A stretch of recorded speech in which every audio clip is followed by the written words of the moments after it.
Switch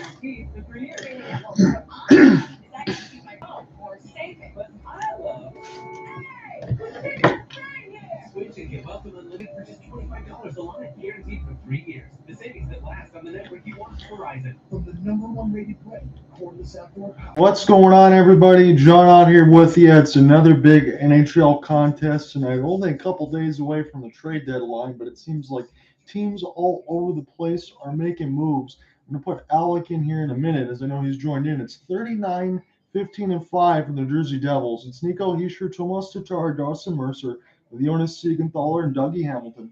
Jack Hughes, Yegor, Sharangovich, Jesper, Bratt, with Ryan Graves and John Marino, Erik, Haula, Andre Palat, Jesper Boquist, Michael McLeod, Miles Wood, and Nathan Bastian. It'll be Kevin Ball and Damon Severson on the back-end defense with Vitek Vanacek.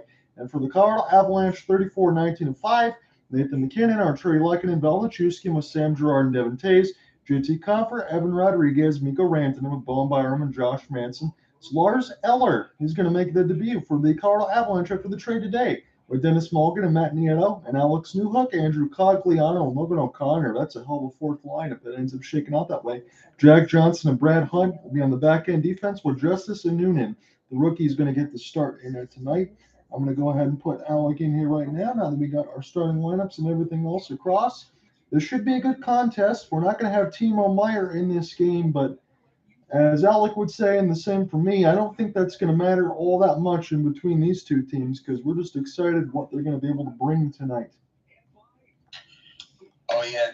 And even though Timo Meyer, he's not expected to make his New Jersey debut tonight, that's pretty much not going to be a problem for New Jersey because this is a tough Devils team, if we're seeing one, poised to make the playoffs for the first time in 5 years. And this is looking more like a realistic scenario here because Jack Hughes, he can carry his own. 74 points, 55 games. And not to mention Jesper, Bratt, Nico, Hischier, Dougie Hamilton. They also have those guys here. Mm-hmm. Dawson, Mercer coming into his own with several clutch goals as well. And not to mention Andre Palat. He's a playoff performer, and that's exactly why the Devils brought him in. I mean, from what they talked about, and I got the altitude feed right now, it's very close that Jack Hughes could end up with 100 points in this NHL season, and you got to think that the first-round pick from a couple of years ago, he's absolutely ridiculously good. Vitek Vanacek, 25, 6, and 3. He's got a 2.37 goals against, 9.13, 2 shutouts. And Justice Noonan, he's 1-0 with a 101 goals against and a 950 save percentage. So we'll see what the 22-year-old can do tonight. When they called up Noonan from the AHL, they're poised to see what he can do at the NHL level, considering that Pavel Francouz, he is out of an injury. And Noonan, he's normally backing up Alexander Georgiev, and Georgiev, he's been enjoying the season of his life this far. And when you're trading with the Avalanche, you best not miss, because the front office, Joe Sakic, Chris McFarland, they don't miss. And it seems like today we're going to see Lars Eller here, Alec. That was a pretty good pickup for a third-rounder. Very good pickup. So do you want to take some of this play-by-play, or do you want to switch off, or how do you want to do this? You can do the play-by-play. I'll do the color because I've been doing a lot of play-by-play recently. Gotcha. I know you've been hard at work because this is put around the inboards now for Vitek Vanacek. It's been a little while since I covered New Jersey. It's only the second time, so I'll get a chance to get some of my feet wet with some of these names as we get off sides in 1935, but I'm really looking forward to this contest. I know that Justice Noonan is in the pipes, but I don't think that should matter all that much. I know what New Jersey is going to bring because that back end for Colorado has been really good, and they're, 16-2-2 pretty much in their last set of games. So if they win this one tonight, they will be tied for first in the Central, and they fought all the way back just to get in the playoffs, and now they could lead the division again. Yeah, they can take a division lead if they win and Dallas loses to Arizona. There you go. So as this goes all the way back on the other end, it's Vitek Vanacek one more time as Evan Rodrigues was given chase, and it's turned over here by the Cerulean and Maroon. They're going to try to go ahead and get this one at Ball Arena tonight, and it's going to be the New Jersey Devils with the white shirts and the black pants on the road as they get taken out just outside of the blue line. And Matt Nieto, I'm going to pull this back to the defense there with Dougie Hamilton and Jonas Siegenthaler. When I see the plus-minus on the New Jersey Devils, especially on the back end in the 30s and 40s at some points, it makes my jaw drop. But that one is going to be a goal. Andre Palat, the Tampa Bay Lightning man, he gets loose out front. And New Jersey gets on the board with the first shot. Exactly why New Jersey brought him in the offseason on that 5-year contract. And Palat, well known as a playoff performer, as he steps up there when it matters the most, receives the feed in front, and then cuts to the front of the net. He knows that he can do the dirty work when he cuts right in front. Sweet feed, and then the finish by Palat. The Devils get on the board first. That was a great pass by Jesper Bratt right in behind the office, and nobody is able to pick up Palat. And honestly, nothing Justice Noonan can do with that one. So Colorado will try to flip this down, but this goes up and out of play. So it's one shot, one goal. 1847 in the first. New Jersey off and running. And New Jersey, they've been busy at the trade deadline market because Timo Meyer, he was brought in for a big haul. They sent Fabian Zetterlund, Andres Johnson, and 2 defensemen the other way. 3 picks, 2 of those conditional picks. The tri-state area loading up at the trade deadline. Yes, they are. If you're any kind of New York teams, pre or post, I mean, you have to battle through this gauntlet of an Eastern Conference, don't you, Alec? Oh, yeah, because not only Vladimir Tarasenko, Bo Horvat, but also Patrick Kane on the day after Meyer was acquired by the Devils. Yeah, so, I mean, I understand how good Colorado is in the West, and we'd probably pick them maybe to even repeat, but the battle to get through the East just to get in, that's just so incredibly difficult. As now it's Nathan MacKinnon off of a potential 1-on-2. Try to get a drop pass there for Valeri Nichushkin as he was picked up from the Dallas Stars last year alongside with Artturi Lehkonen on the Montreal Canadiens. So Joe Sakic continued to add pieces, and he's on the length as this is Hughes. And this will go back for Bowen Byram now as he'll try to play this off beforehand. But a good stick lift is going to try to buy some time as New Jersey will gain the offensive end. This is a 3-on-2, and they elect for a short side shot. And this will bounce back toward the right side dot as Damon Severson will get this across, and now Wood will play this off the forehand. He'll just try to look for a deflection in front of the Noonan. And now this goes back in behind the office as this stays with McLeod. McLeod now off his backhand near the right side red line. Put this back to the D as this bounces off of the skate of one of the Devils players. Bash, didn't know where it was for a moment, and Severson will try to hold that blue line, but this will go back to the Abs now. They'll gain the entry slothfully off the backhand for JT Compher, and this will fall back to Damon Severson. So it's 1-0 lead for the New Jersey Devils off of their first shot of the game, and that was Andre Palat, the Tampa Bay Lightning man, as this goes into the players' bench. The last time New Jersey and Colorado saw each other, Jack Hughes had the only goal of the game, beats Magic with a 24-save shutout. New Jersey is 24-7-1 when scoring first. I'm receiving that from the MSG feed. No Spalding on the call there. Thank you for that. That is exceptional numbers. So New Jersey, for as good as Colorado is, I think you give them a step, they'll take a mile as well, and they can easily take this game, even for as hot as the Abs have been. As this is a battle in between the left circle. Bodies went everywhere, and this will get cleared all the way back down the ice. Will it be ice? Yes, it will. So as interesting as this sounds, Colorado scored a goal on their first shot of the game in each of their last 3 outings as well. When you talk about scoring the first goal on your first shots. Yeah, they are definitely getting off on the right foot right now. So they have Nathan MacKinnon the most points in February. He's got 17 as the slap shot was saved. And Vitek Vanacek was at 85.5 from Devon Toews. We'll see if MacKinnon can extend his point streak to 9 games. Currently, it's at 8, and he has scored at least 1 goal in the last 4 games. Colorado averaging 4.1 goals per game in the last 8 games as well. So I know, just the other day, I got to watch Connor McDavid get his 50th on that Monday. But would you say Nathan MacKinnon, after Connor McDavid, probably the second best player in the NHL? You could argue Cale Makar. And that's a great luxury to have there for Colorado. To be honest, this is flipped across the red line, and I honestly can't blame you for saying that. You're correct. As Sam Girard will pick this off the backhand. I'll just try to center this back out loosely in front. Nathan MacKinnon, he just tried to peel out, hoping for a breakout pass as this goes now here for Boquist. Boquist right side red line. That was a slap shot and a good save with the right pad by Noonan. And this goes in the high slot and picked up now by Val. His outstretched pass, trying to find MacKinnon. He'll pick it up near the right side of the face-off dot. Now spin around in behind the net as he got stick lifted. As New Jersey was smart about that. They took 3 players to dispossess number 29 with the puck, and sometimes you have to do that. Erik Haula will get this back in his own end, and this gets intercepted now for the Avalanche as they'll play crisscross as Jack Johnson is back with the team as this goes offsides.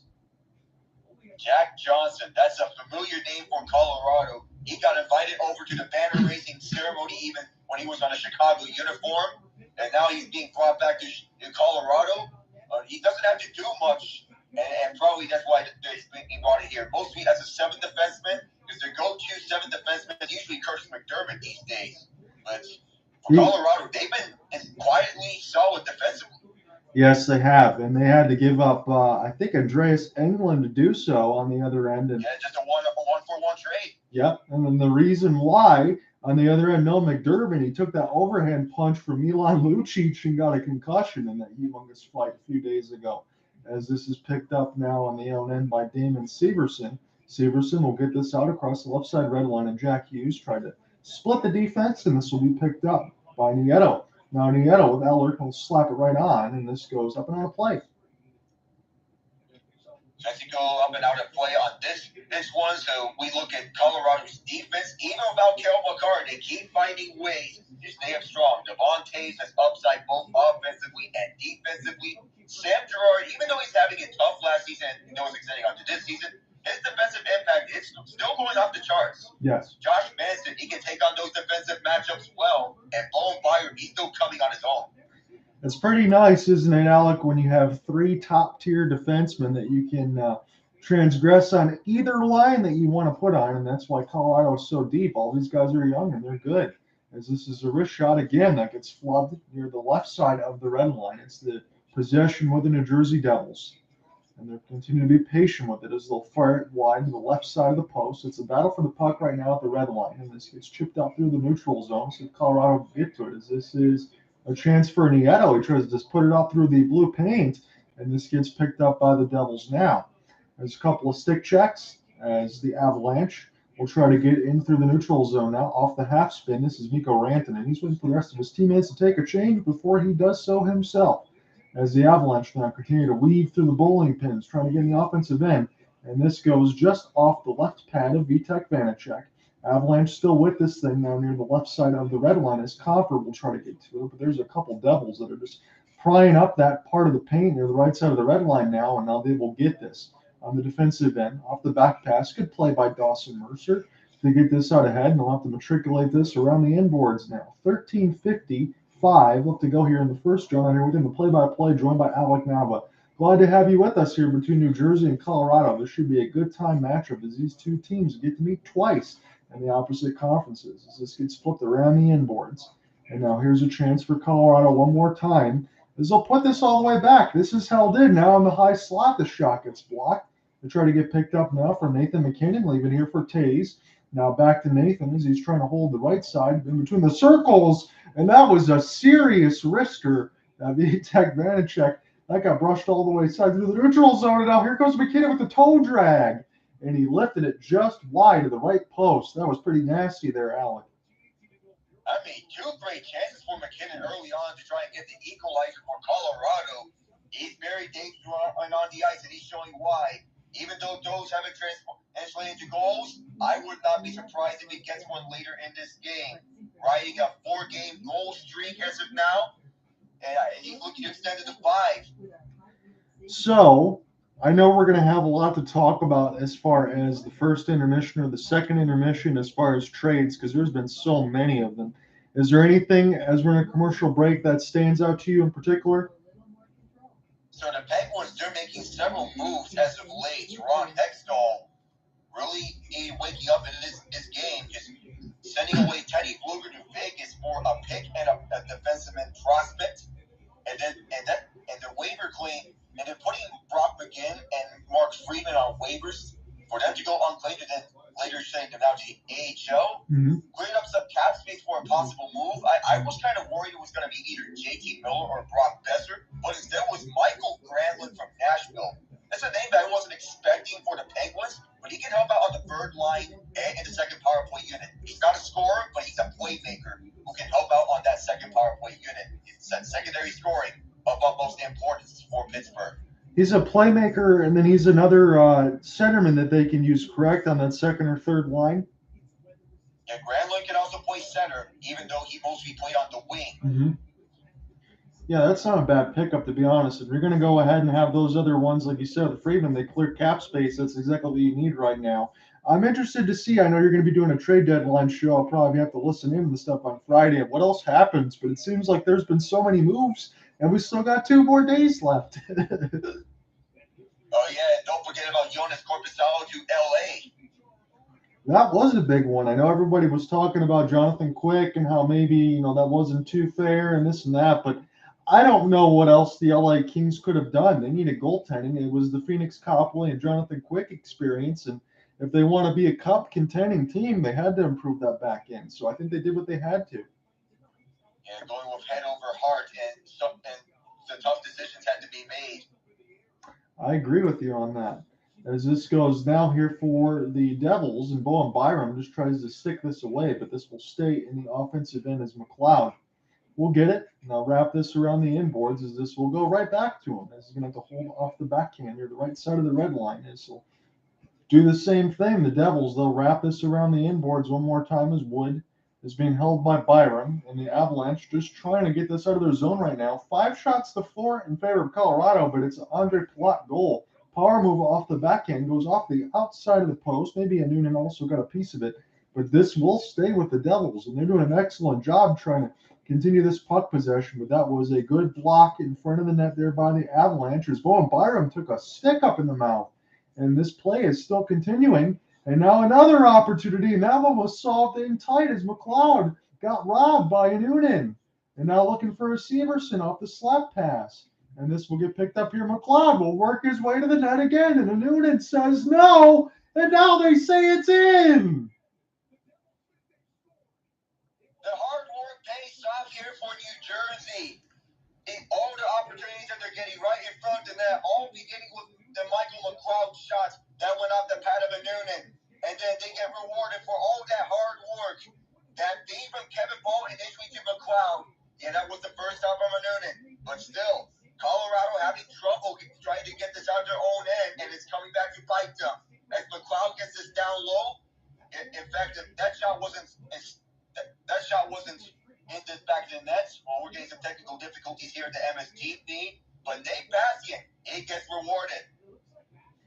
I'm looking at on the altitude feed here, as you called it. You did an expert job on there as far as the color is concerned, but I think Bastian might have pushed this in, and I think this is going to count. And that's what we got right now. So Nate Bastian, he's going to get the goal, and the Devils go up 2-0. And again, as you said, Alec, there was opportunities for the Avalanche to clear that away from the blue paint. Hell, you give them 3, now 4 opportunities, and Bastian will eventually make you pay. So now Colorado is looking for goaltender interference on here. So I guess this is a challenge from Jared Bednar. So I wonder what was there that he saw on a possible goaltender interference. We'll have to take a look at this. It's interesting for me, again, looking at the in-close feed that we're getting on the Denver side for Altitude Sports. Was he pushed in with the skate is the question. And on an inside look, it doesn't show me much. And on an outside look, to me, Alec, as far as first blush is considered, I didn't see much. What about you? So I'm only getting one angle, that's towards the nets at the offensive side. Now we're getting something at the goalie camera. Well, it's not showing much there. I'm not seeing something as of yet. Let's see one more time. So McLeod jumps, and now as Bastian is poking at it, well, I don't see anything as of late. Now we're getting a tighter look at a zoomed-in angle. So there's 1 whack, 2 whacks. So it goes in. If anything, it wasn't really that obvious. Now we're going up high. That looks very close, but this doesn't look like goalie interference to me from my end. I think that's what I'm going to go with, too. I just didn't see much there. I guess I could understand why Jared Bednar would want to do that, because he doesn't want his team to go down 2-0. But if the goal stands and New Jersey goes on the power play, you're at a 12:08 marker in the first, where if New Jersey scores again, even for Colorado, this game can get away from you. And also, if you lose this challenge, you lose your timeout as well. So tough spot for Jared Bednar this early on if he loses this. So they're still reviewing this. Considering Now how they're getting the headsets off from my end. considering how long it was looking on my side, every time it takes a little longer, it makes me always feel like they're going to overturn it. Even though Alec and I we're pretty much being honest with you, didn't see much there, but we'll see what the Zebras call. No goaltender interference, so it was as we predicted in the sense of it. So Nate Bastian gives the Devils a 2-0 lead. And this puts Colorado in a precarious spot, given that they're down 2-0, and they just used their timeout on that coach's challenge.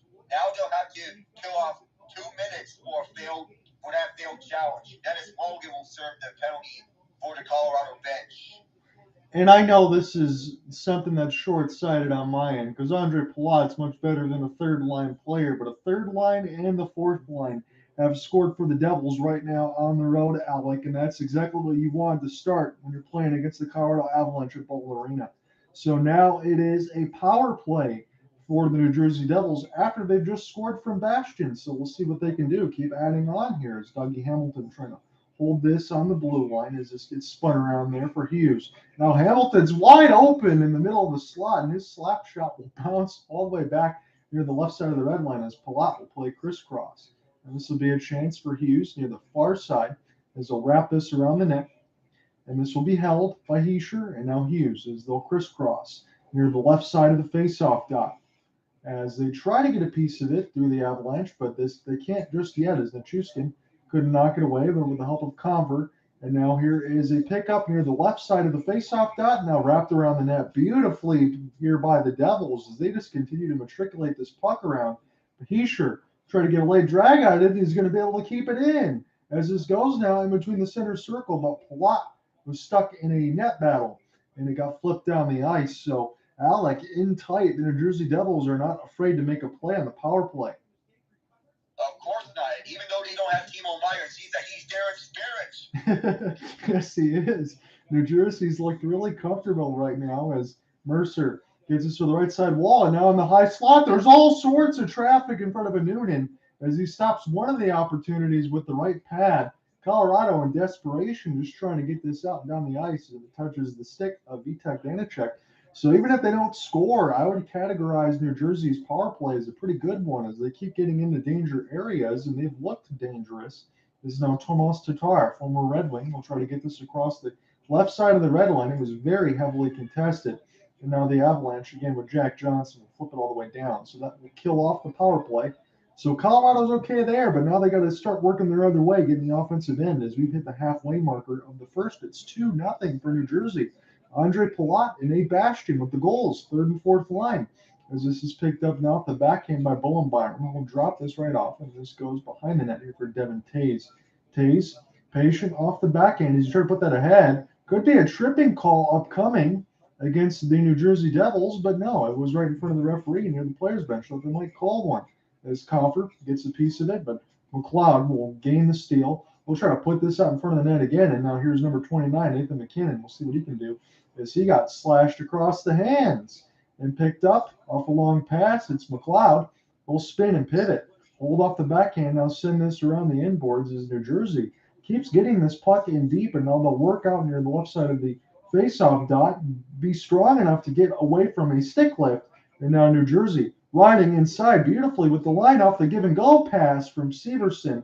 And that now gets picked up by the Avalanche. It's Mikko Rantanen as he tried to make a pass and he got sandwiched. And this falls back to Vanacek. Oh, that's a heavy hit along the boards on that one chance. The New Jersey continuous pressure on the power play. That's what I like about the Devils game thus far. So right now, as we're standing right here. So both teams 18th on the power play and penalty kill in their respective units. Is the Avalanche coming out on top? But the Devils are showing why they're dangerous on the man advantage.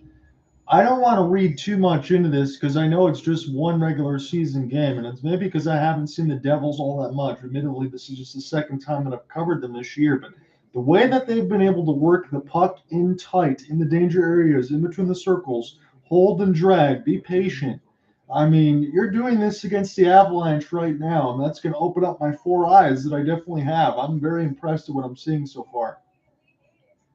I am too. As we're looking around the league, there's 2 more for Connor McDavid. He's at 52 on the year, closing in on that 60 mark. Is he really going to get like 65 goals? I mean, I think he honestly could there, Alec. I mean, with the pace that he's going through, I think that's not out of the question.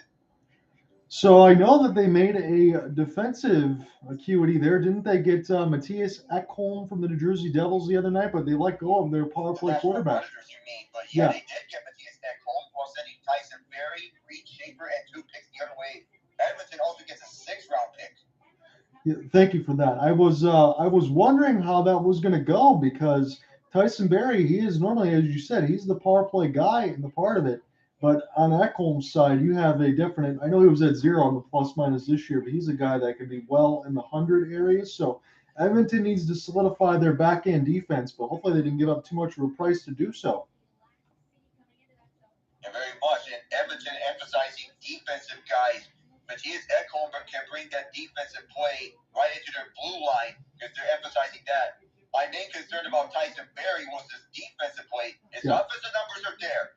The defensive numbers, that's what I'm concerned about. Yeah, no, you're exactly correct. And that's one of the situations where the Oilers have to get much better because they know what happened to them in the Western Conference Finals against the Avs last year. They got swept as this gets flipped on the players' bench. 8:54 left in the first. It's a 2-0 lead for the Devils.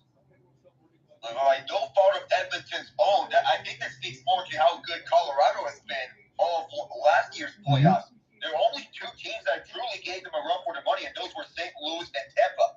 Yeah, no, you're right about that. It really does speak to the point of how good Colorado is. And St. Louis, man, they look like a completely different team now than they were last year with all those moves that they've had to make. As this this gets picked up now by the Avalanche, but it's a turnover in their own end. This is going to allow Mercer. Crosspass scores! Tomas Tatar! 3-0 New Jersey. They won't turn off the faucet. Did they just put on the NHL 23 difficulty level at rookie mode? Because that's how it's going early on here in the first period.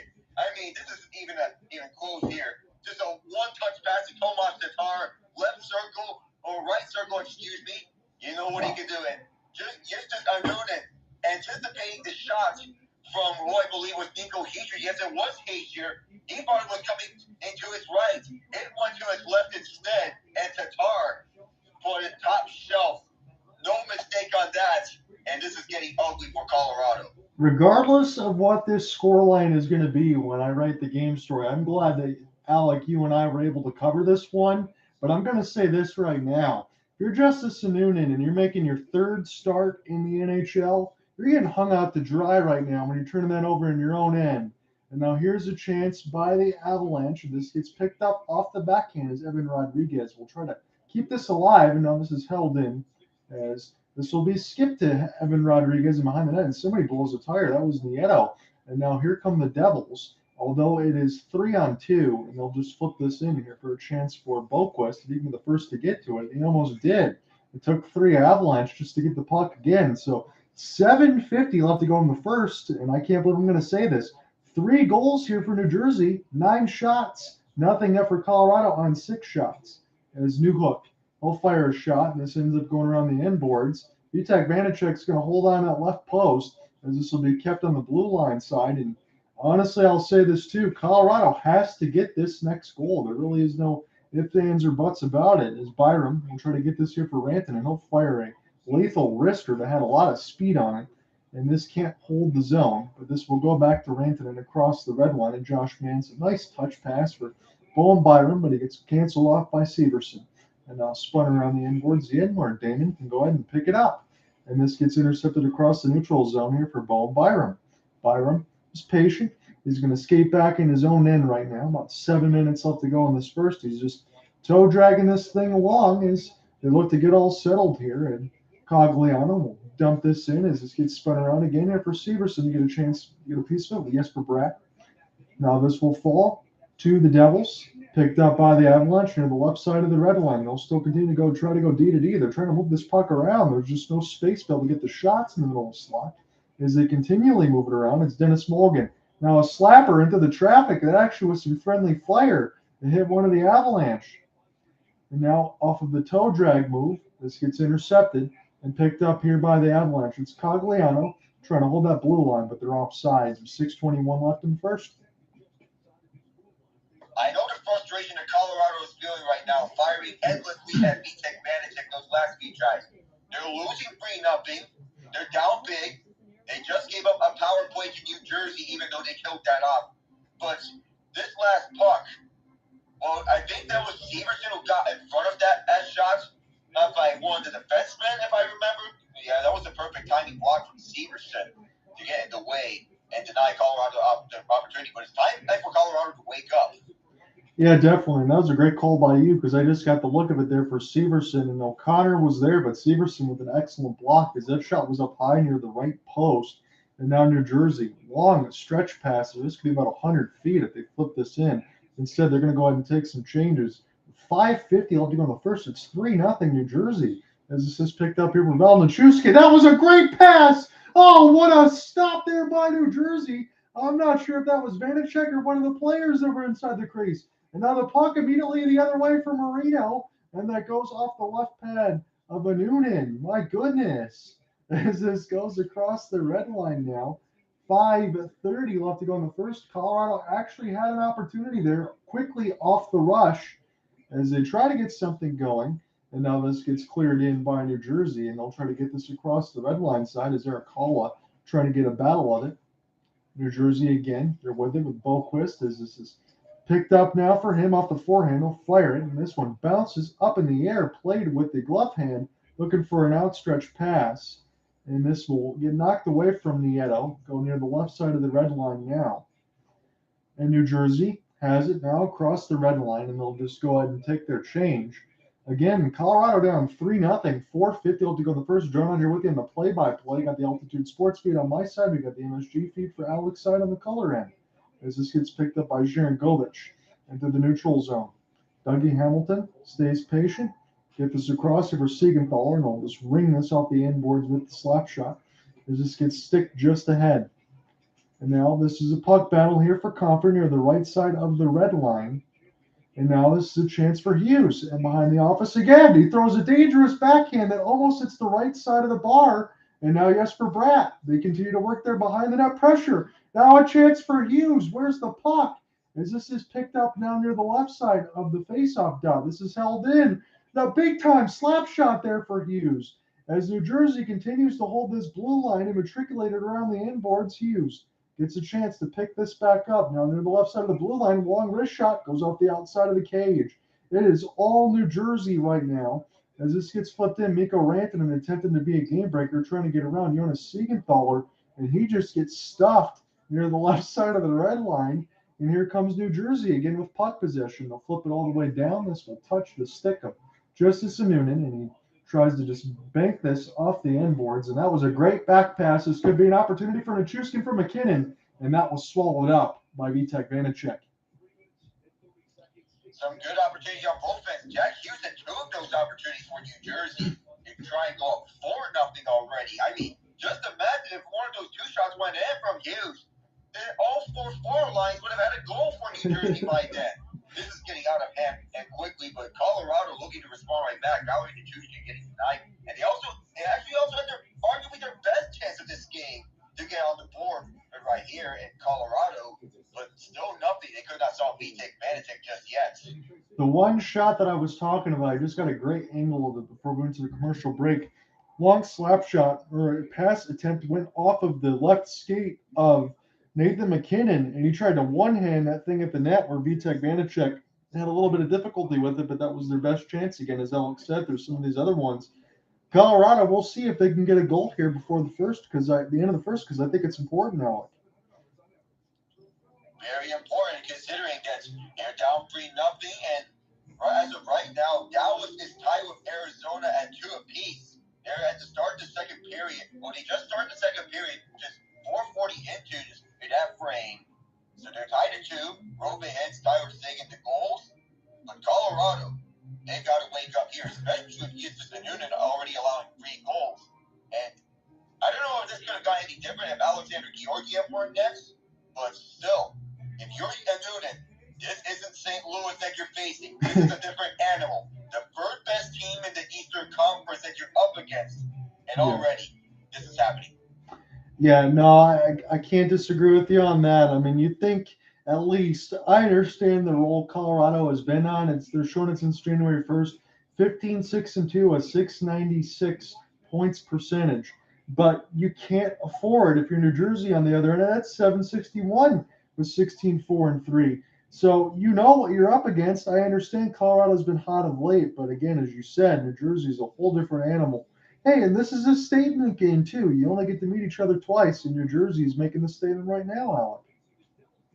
For sure. As this gets picked up in the defensive end, 3:20 left to go in the first. Again, they have this in the offensive end off of a long stretch pass, as this will get played off the backhand.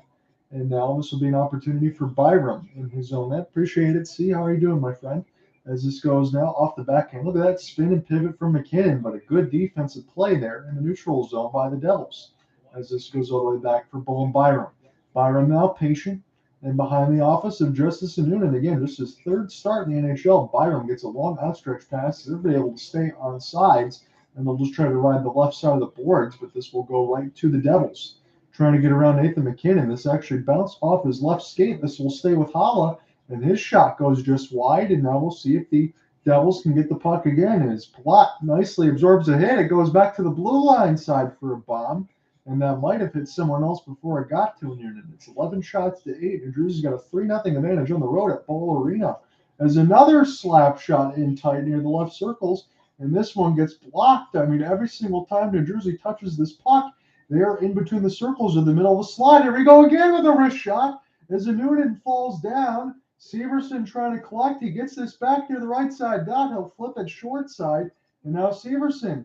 And behind the office, here comes Haula again. New Jersey is just magnetic in behind the net. As this goes for Severson with a cross pass feed. Now in between the legs of one of the Avalanche players before this gets flipped down. And I'm trying not to be hyperbolic. That's exactly what's happening. As this is picked up here by the Avalanche. But this will go right to the Devils in the defensive end. This has just been their puck. It seems like they're playing with more than 5 players on the ice, as this will touch Vanacek. And he will brush this aside in his own net. Evan Rodrigues trying to turn on the Jets just to get a piece of it here for the Avalanche, trying to put a little bit of that grind line out right now. I don't blame them. As this is picked up here by Jesper Bratt. Gets it knocked away with a couple of extra poke checks. Good job there by the Avalanche, and see if they can matriculate this back right to left. They haven't been able to do much of that in the first period, as this will get flipped back down in the defensive end where the Devils, as Dougie Hamilton make this pass just across red line and gets intercepted there by the Avs. So they're starting to get some puck possession in the defensive end, but they can't get it in the offensive end just yet, as Nathan MacKinnon had to knock away from some active stick checks. As this goes down to the right side red line, but it's going to be iced.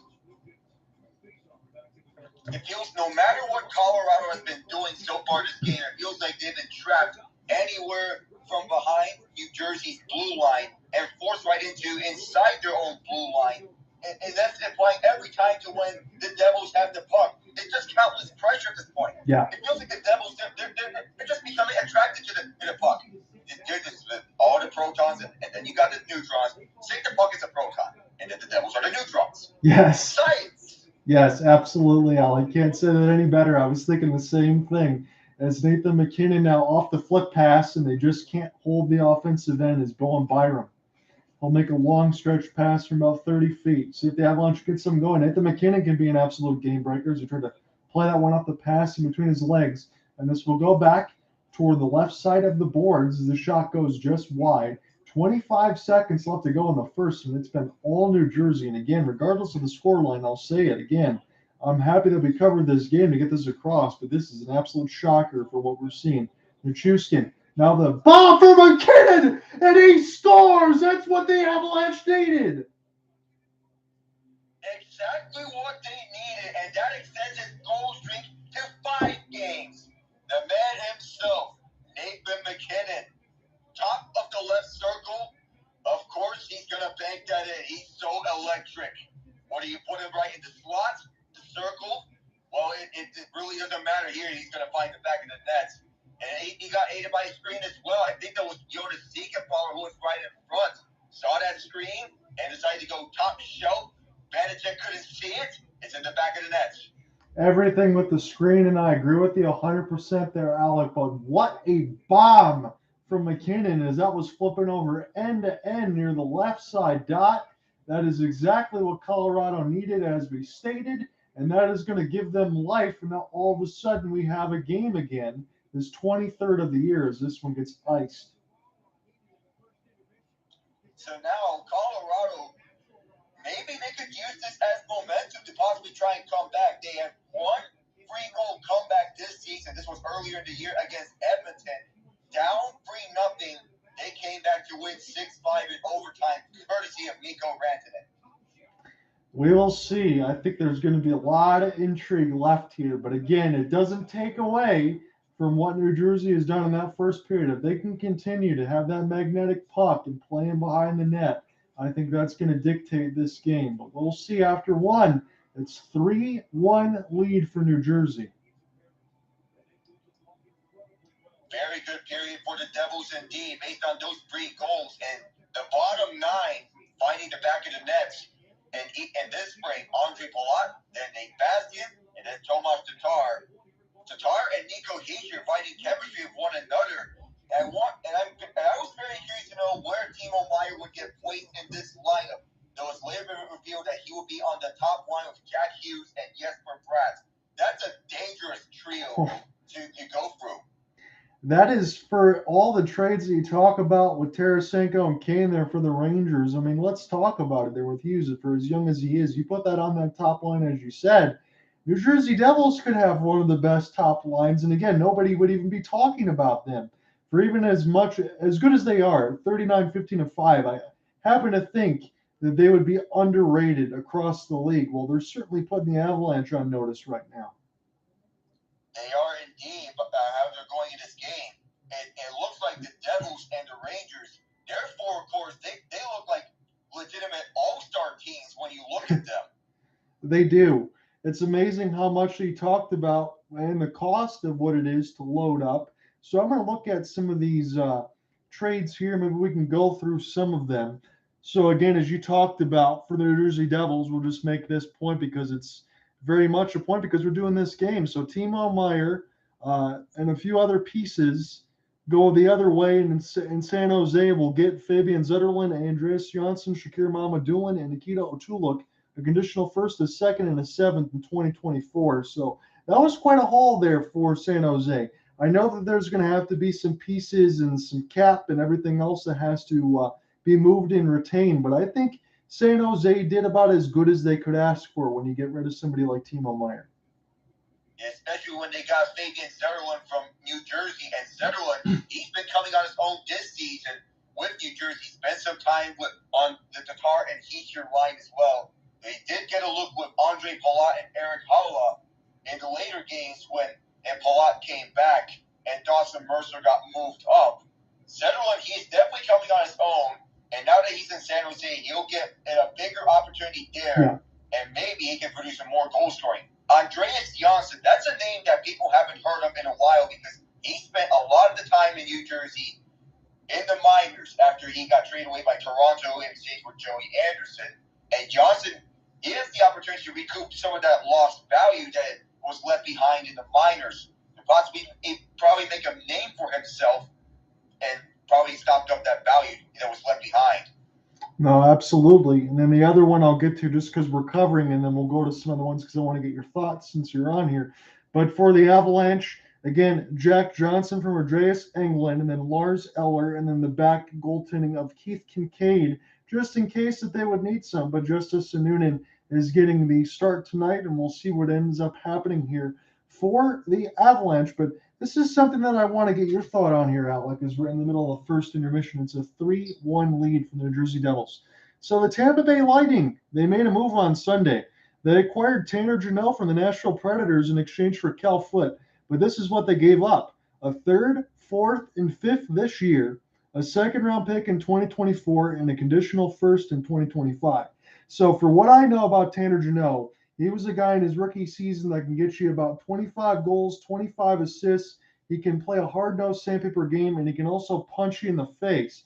He's not having that same type of season right now in season 2. So is that too much for the Tampa Bay Lightning to give up, or are they kind of thinking him along the lines of Brandon Hagel? He had a little bit of a transitional period there for Chicago, but now he's been absolutely excellent. I bet they're betting on the bounce back, Alec. What say you?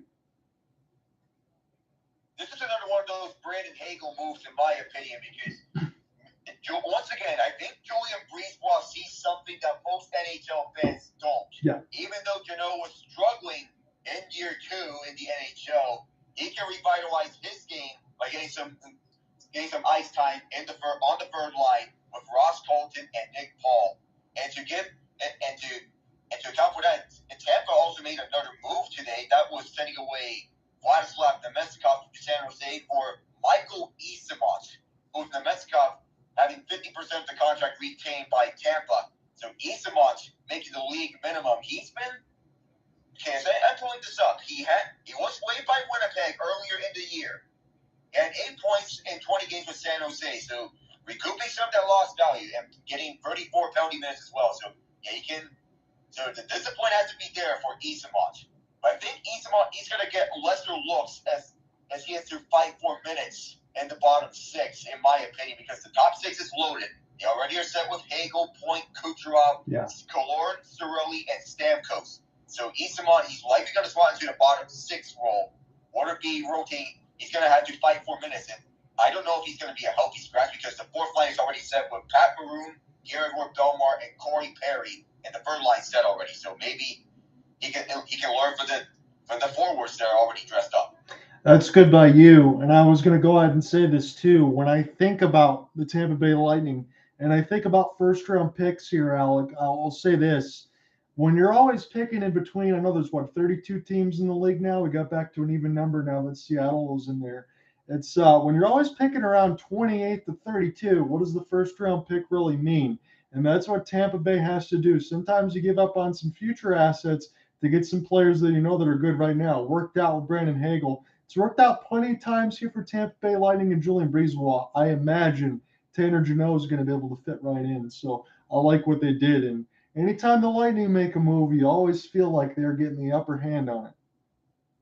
It feels like that too. And at this point, it feels like they're at an arms race with the Toronto Maple Leafs on who's going to get more leading up to what could possibly be their inevitable playoff series. Just remember, Toronto got Ryan O'Reilly, Noah Chari, Jake McCabe, Sam Lafferty, Luke Shen, and I believe there's one other that they got, Eric Gustafson from Washington. Yeah. But they sent away Rasmus Sandin and Pierre Engvall to clear up cap because they were cap strapped after trading for McCabe. So they could not activate Matt Murray by then.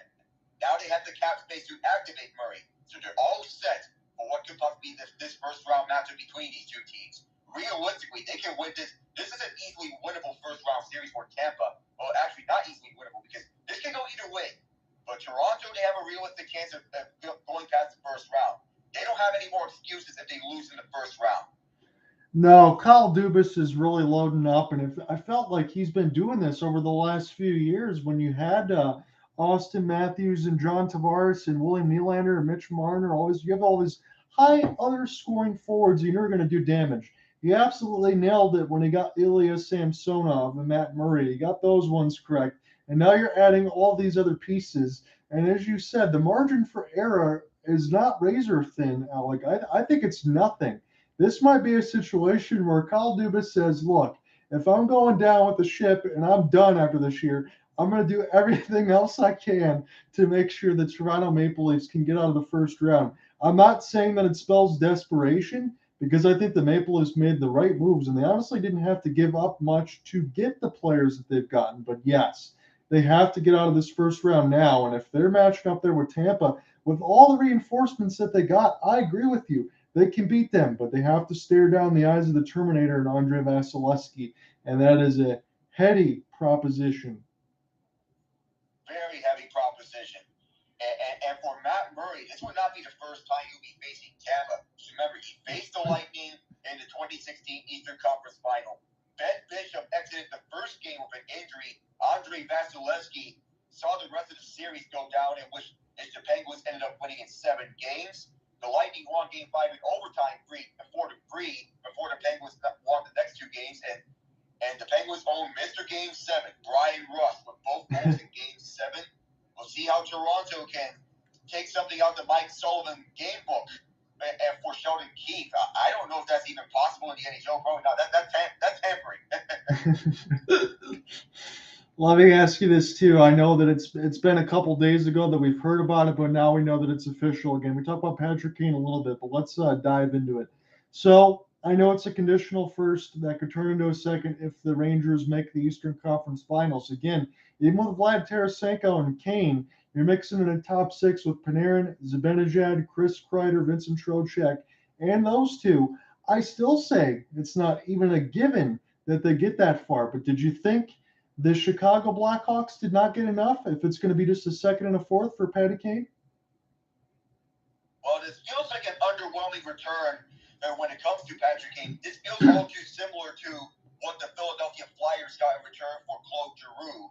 But you do have Owen Tippett, and that's something. He's a regular NHLer. Here, the Chicago Blackhawks basically get AHLers and all that. Billy Starr-Yarby, they get the signing rights to him, and Andy Walensky is basically a minor leaguer.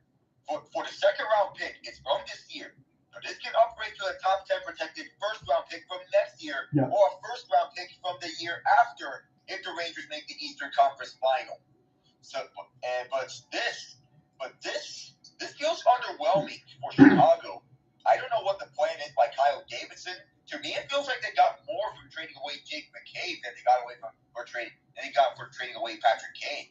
It seems that way, and I think that Patrick Kane, he would say this: I'm only going to waive my no trade clause if I go to New York. Maybe that's the situation, and it's like, well, we got to take what we can get.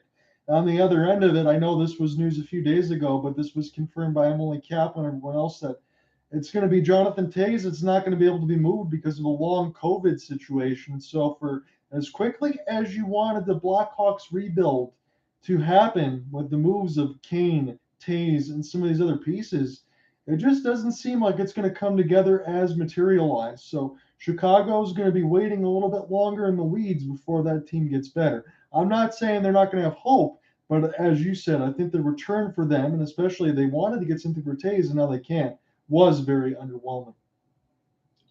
Yeah, it feels so, considering all the circumstances, and now that Toews is out of long COVID, that essentially moves him from the trade bait board because he was a top centerman in the trading block, and now that he's removed, teams are looking at guys like Max Domi and Sean Monahan. Yeah. The center trade board is not that deep. Those two are the top 2 guys in the trade board, but I don't know about Monahan because he is injured. And the Blackhawks, they're also viewing Domi as part of their future. So I don't know if Domi's going to get moved anytime soon. They're not scratching him for trade away purposes. That's a big phrase that's being tossed around the league as of late. We've seen that with Jacob Chikrin. We've seen that with Vladislav Gavrikov. And we've seen that with guys more on the league like Tanner Jeannot, Patrick Kane. All those guys have been recently traded away. We're seeing that more often here. So I'm not going to say that this completely shocked me that this guy was on the move, but the team that he got on the move to is what actually shocked me with Jacob Chikrin. Now, as he's going to the Ottawa Senators, so I believe that they had to pay a pretty heavy price in which to do so. But Jacob Chikrin, he does not have a contract at the end of the year. But we'll see what happens with the Ottawa Senators because now their back end, they're already pretty good, and most of their good young players are between 20 and 25 years of age. After they got a couple of those big-time wins where they absolutely sledgehammered the Red Wings, they're only like 5 points out of a playoff spot right now. Ottawa can be very dangerous, so they get Jacob Chikrin from the Arizona Coyotes in exchange for a first this year, a second in 2024, and a second in 2026. I know there's some conditionals in there, but I think that was a pretty big move. Very big move indeed, and a big win for Ottawa because initially I was concerned with Chikrin not being moved throughout this time. I thought that Bill Armstrong was asking for too much, but in the end, he only got 3 picks and not a single prospect from Ottawa. Yeah. Those picks being the first 2 are conditional picks. A first rounder from Ottawa this year And the last one is not a conditional pick, but it's a 2026 second-round pick. So the first condition for the first-round pick is top 5 protected. And if that condition is met, this pick becomes an unprotected 2024 first-round pick. Now for the second condition. If the Senators make it to the Eastern Conference Final this year, which may be unlikely considering where they are in the standings, that this pick will become a 2024 first-round top 10 protected pick. And if the pick is top 10, that pick will become an unprotected first-round pick from 2025, which belongs to Ottawa. Thank you for all that, Alec. It's just giving me the complete breakdown. That's why we have him on the intermission side of it, because he is the hockey knowledge encyclopedia. I want to mention this as far as my team is concerned. I'm not going to try to just waste all the time, but there's been some big moves there for the Red Wings. Again, they got smoked by the Ottawa Senators. Getting Jake Wallman a couple days ago into a contract. You got Dylan Larkin now into an 8-year deal. And then you move on from Filip Hronek, which honestly, I understand his point totals, but the way that it was for Detroit, he seemed like he might be a little bit expendable. And maybe you knew that he wasn't going to be able to sign here. But to get a first and a fourth for Filip Hronek, I'll take that. I think the Red Wings did what they were supposed to do right now. And I understand people might be a little bit concerned about the 8.5, somewhere around $6 to $8 million for Larkin. But if you got a great player, sometimes you got to pay. And I don't think they overpaid. I think they got right around the market value that they had to get for somebody like that. Several great moves by Steve Yzerman when it comes to Wallman, Larkin, and Hronek. Because Wallman, he and Mort Seider, they're finding chemistry with one another. Wallman being the defensive guy and Seider being the offensive guy. These two are meshing well together. And a castaway from St. Louis, Jake Wallman, he's finding a home here in Detroit. Was involved in the Nick Leddy trade previously, and now he got rewarded a 3-year extension. Larkin grew up watching the Red Wings. Now he's the captain of the Red Wings. He's getting rewarded with an 8-year extension. He's their go-to guy when it comes to offense outside of Tyler Bertuzzi and Lucas Raymond. And at the $8.7 million cap hit that he is signed to, This is a nice reward for their guy. Now with Filip Hronek, this trade means that basically we could see Simon Edvinsson soon in Detroit. So we need to pay close attention to his development. But I would love to see Edvinsson be in a Red Wings uniform soon. And to get a first-round pick in return, along with second-rounder from Vancouver, the first-rounder was via the Islanders. I believe they got that from the Bo Horvat trade. I believe so. And Detroit sent a fourth-round pick the other way, along with Hronek. This is a good trade all around for the Red Wings. I'm glad that you mentioned that with Simone Edvinsson there, Alec, because I'm thinking the same thing. The one thing I didn't like from Steve, I said this before there with you, the Ben Chiarot thing made me scratch my head. But every other move that he's made, I kind of like it along the lines of it. And yeah, I think that might open up something, and we'll see what they can do as far as the future is concerned. I understand they wanted to make the playoffs, and that might not come to pass. But with all the trades that have been made, you talk about Wallman and things like that. If we had a whole nother intermission, I think you and I could joke about all the moves that they've made from St. Louis and all of these guys that are now inked, because it's crazy. Very crazy, and we might not even be done yet by the end of this, because we still got 2 more days left up until 3 p.m. Eastern Time, 12 p.m. Pacific Time. And let's not forget about this one. Shane Gostisbehere to Carolina for just a third-round pick that doesn't come until 2026. Great move. Great move. He's been really good in Arizona. He's found some playing time. He's enjoyed it. I'm glad to see him get a chance to play somewhere else and showcase what he can do. Hell, for a third-round pick, I think that's a fantastic move. Very much so.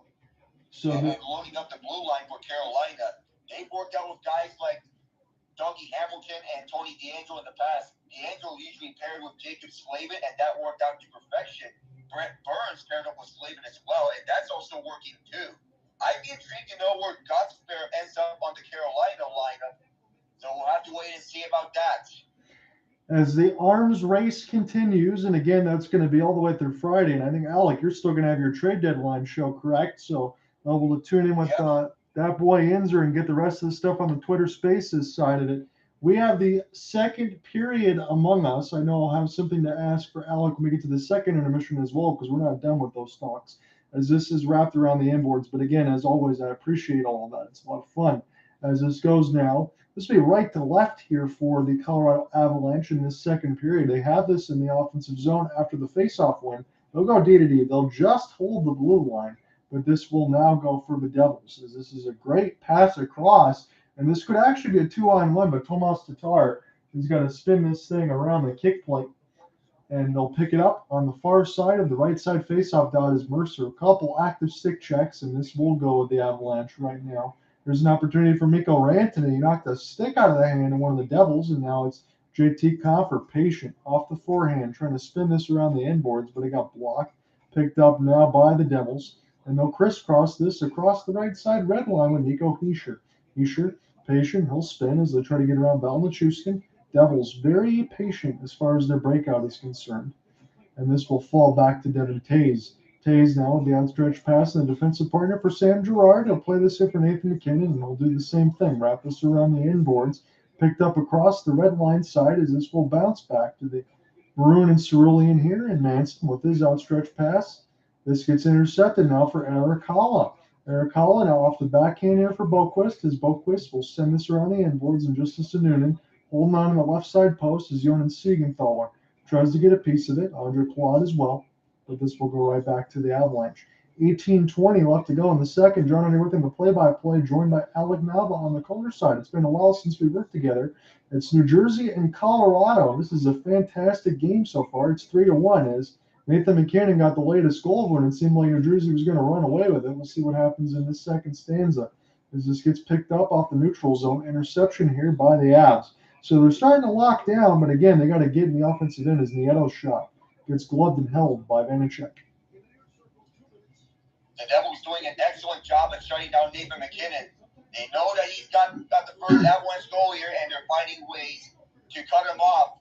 And that one gets to the neutral zone. Yeah, one of the Devils lost their sticks, but they have shut down Nathan MacKinnon. It's very hard to shut down this guy, and the Devils are well aware of that. But they're finding ways to keep him off the score sheet in the second period thus far. A good work by committee here is what I'm seeing on the New Jersey Devils in every facet. Here's a face-off win to Evan Rodrigues as he'll drive in behind and then put this off the embankment. This will go D-to-D for Bowen Byram as he's patient.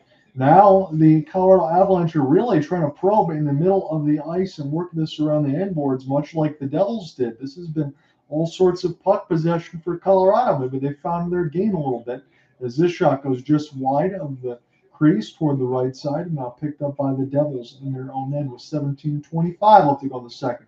Look at that puck movement. Jack Hughes off the one-timer there for Bratt, and this will go back on the other end for Evan Rodrigues. Evan Rodrigues, as the shot gets flipped up and out of play with 17-17. And Jesper Bratt almost had that scoring opportunity as he was taking that one time from Jack Hughes. Bratt, he is currently third on the team in goals, right behind Nico, Hischier, and Hughes himself. I know Hughes can score. He can find the open guys. He is all that smart, and that's why the Devils picked him first overall. Absolutely. 33 points since the turn of the new year. Nathan MacKinnon, 46, and that guy, Connor McDavid, 58. My goodness.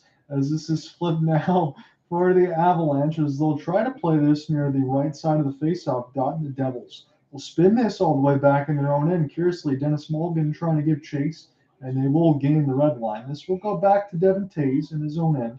13 shots to 11, all 3 goals for New Jersey, and the 1 goal for Colorado, all in the first so far. As this is a great move by Hamilton, and he scores!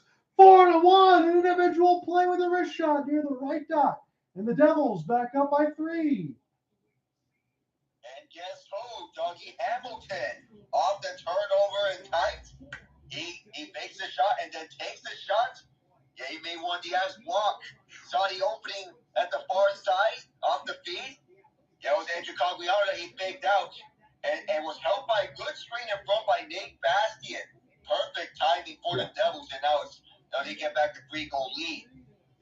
Perfect screen, as you eloquently pointed out. And Dougie Hamilton, refresh my memory, that's a 6'6" defenseman that just put Cogliano in the spin cycle, and now it's 4-1. So I could not be any more impressed by what New Jersey is offering right now.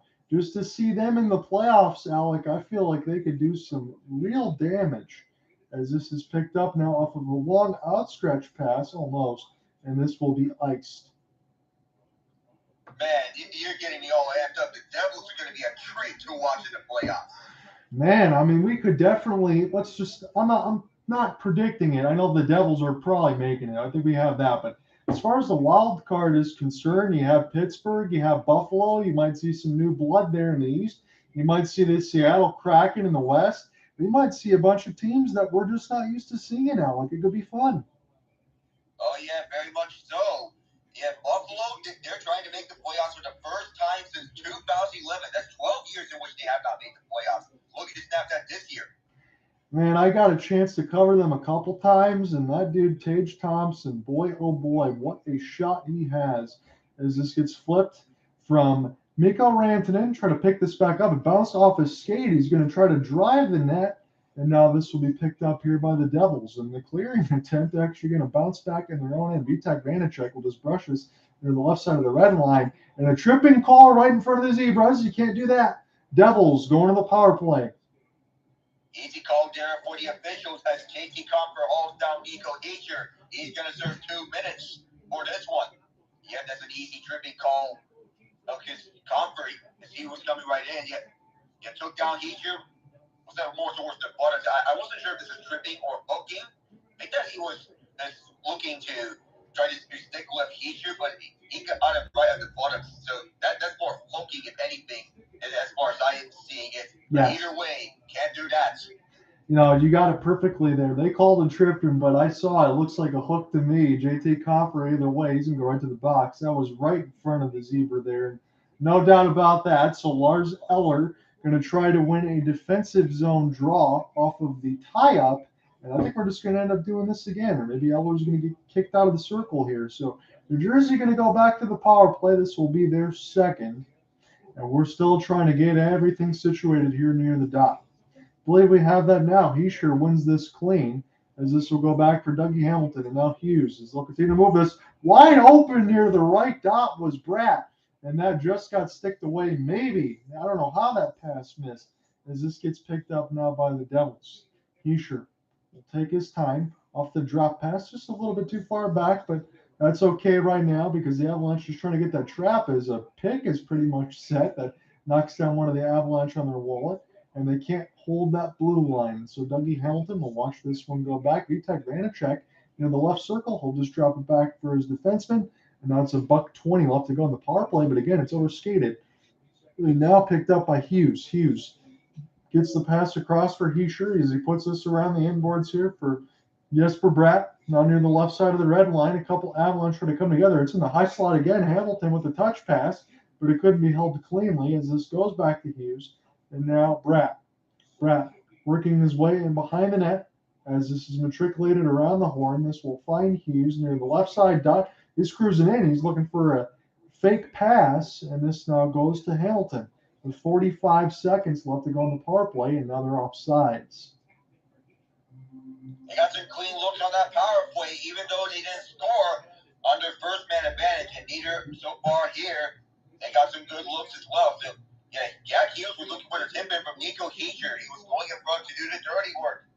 And unfortunately for them, it didn't click through. So now we're seeing the second units on the power play and PK on both sides. That was a pass that went right in between the wickets, went right through his legs. So now Haula going to try to win this one in the neutral zone. This will go back for Severson. Picked up here by the Avalanche. We'll see if they can just get a shot on here shorthanded. Manson trying to power his way up the backhand to get puck possession. And now it's a race for the puck. We'll see if this icing can be negated as this will get picked up here. Wood gets taken down, and so alongside one of the Devils is trying to get centered out in front of the blue paint. But this will go back in their own end. It'll work as a clear of sorts. 13 shots to 11. There's not many shots here in this second frame, but there's still a lot of intrigue as far as what New Jersey's done because they've already added another. It's 4-1, courtesy of Dougie Hamilton now. As this is picked up by Wood. Wood for Tomas Tatar, wide open, fake the slapper, set it out in front. It's low, scores! Wood! It's 5-1. New Jersey can do no wrong. Right at the buzzer, Miles Wood, all along the slots, receiving the feed, right dead center. And then this last entry by the second power play unit, it seems New Jersey, they're just becoming a machine here. Yeah, that center feed for Erik Haula doesn't work. It bounced off of a leg, if I'm assuming this correctly. And then this goes right towards Miles Wood's stick. All along right in the slot, MacKinnon was a tad too late on him. And Wood, top right corner, or top shelf. And Erik Haula, as that went off his back skate, he might have actually kicked that back to Wood in the high slot now that I got the super look at it. And that was an exceptional goal, maybe a little bit fortunate, but it's 5-1 New Jersey, and they are running roughshod on the Colorado Avalanche right now at Ball Arena.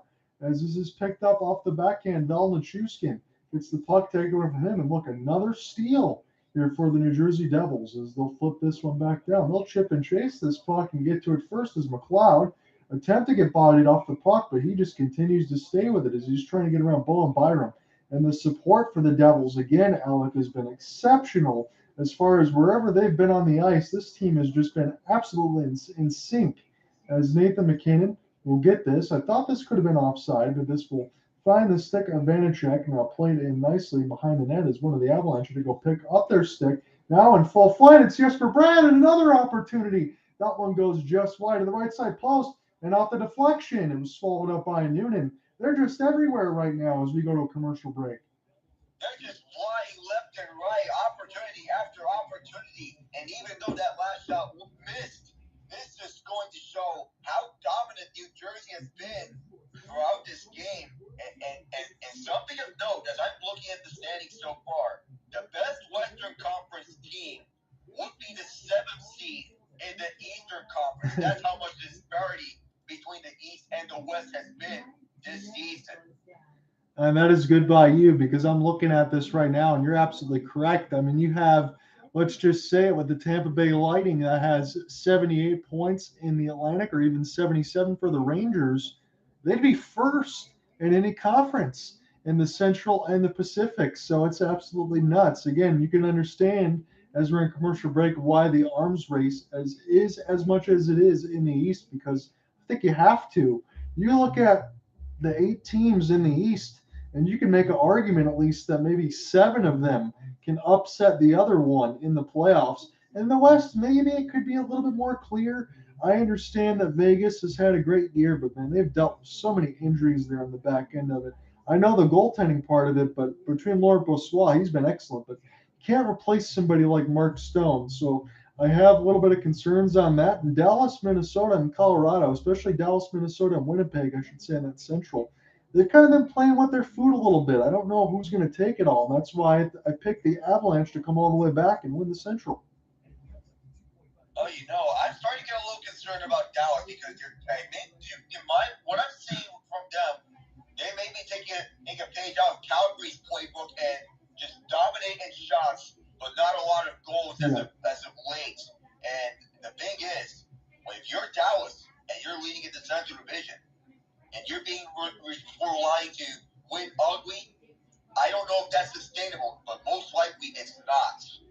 And you know what, man? I agree with you because, again, you have Jason Robertson, Pavelski, Heiskanen, Ottinger. You have some exceptional players, but you feel like that rope is starting to be pulled a little bit. And if Dallas continues to kind of struggle a little bit, they could find themselves a little bit away from a playoff spot or maybe in a matchup that they don't want.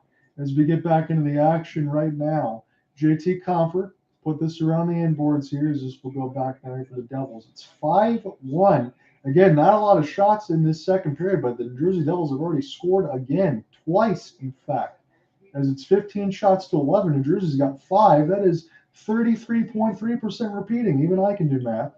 As this is flipped across the backhand side of it and now picked up by the Avalanche. And now a pass across and score! It might have been tipped, but it doesn't matter. The Avalanche get back within 3 again, but they need to climb this mountain. And fast, because there's a tip by Mikko Rantanen all alone right in the front of the net. Vanacek, he was looking for a quick shot. He thought the shot was going to go wide. The initial shot by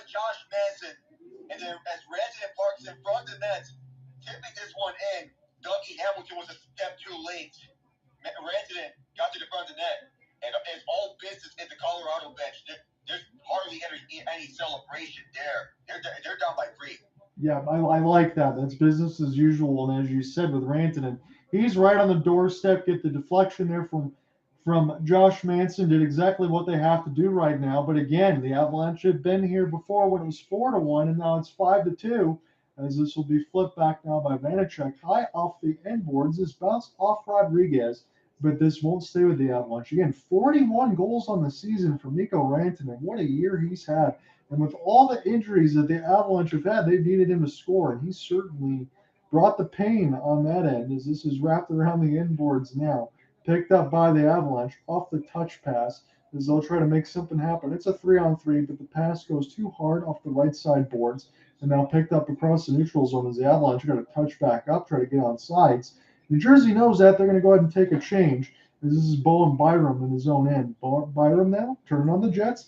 And the backhand, he'll drop this here for Nathan MacKinnon, and Byram's going to get it as he's near the right side faceoff top. MacKinnon holding on that blue line right now, and Byram fans on that one-timer. He was holding that circle button. He was trying to get that going, but he just missed it as this is picked up now near the right side of the faceoff dot. This is in around the inboards now. Be a chance for MacKinnon, and between the circles setting up off the slap shot, and that was a good save there by Vitek Vanacek with the right pad. As this goes now for what? That might have actually glanced off the post as well as this gets picked up now. Byram with the touch pass. It's MacKinnon. He scores! 5-hole through Vanacek. Colorado's within 2.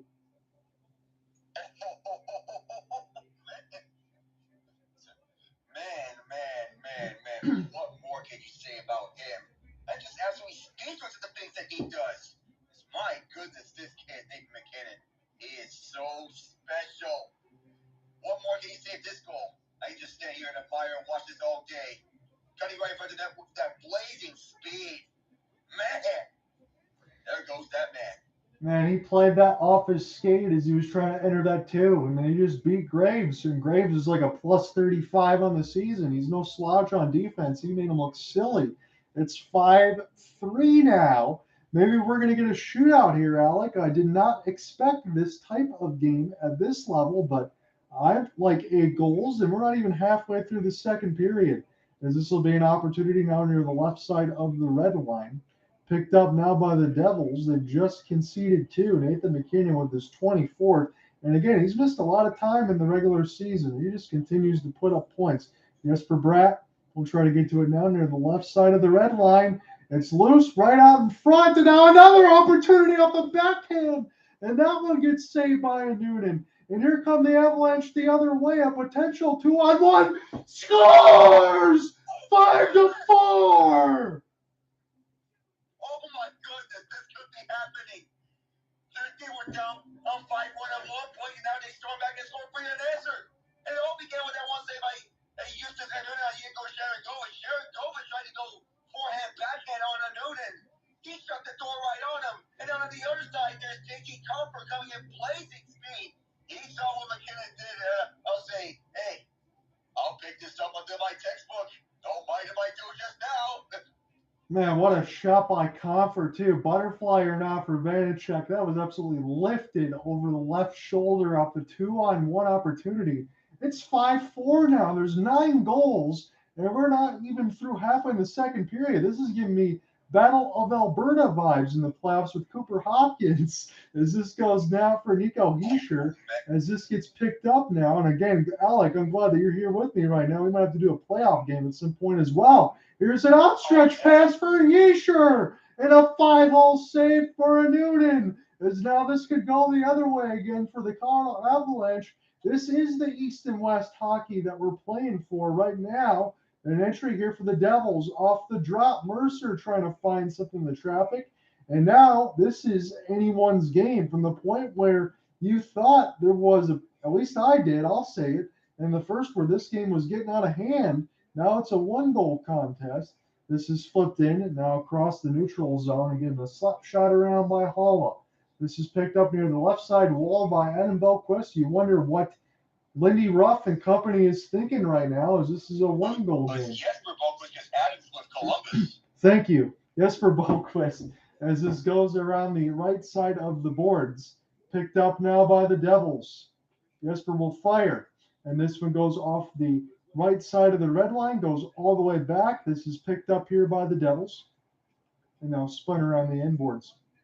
Stolen there by Eller momentarily, and serious bodies picked up near the neutral zone, and this will allow the Devils to gain the red line, and they'll go ahead and take some changes. Picked up now by Bowen Byram. 8:45 left to go in the second. It's a 5-4 game. As this is picked up now by Graves off the backhand, goes D to D across the red line now, as this is just stuck in near the players' bench. This is pinball, and this goes all the way back to Justice Noonan. Now Bowen Byram, as he was getting doubled a little bit by the Devils, they're trying to knock this puck out of the air, but this is played with a hand pass. 8:23, we get a commercial stoppage. It's a 5-4 game. And it seems that Justice Noonan, he's finding his confidence as his game goes on. Ever since that last goal, he's turned away every shot and denied every opportunity, including some highlight reel saves where you saw those on Yegor, Sharangovich, and Nico Hischier. I mean, he's been turning it around real fast. I wonder what Bednar was thinking and right in his mind, because I thought either he was going to put Alexander Georgiev in or leave Justice Noonan in. Just remember, he doesn't have his timeout. He used that up on the field coach's challenge.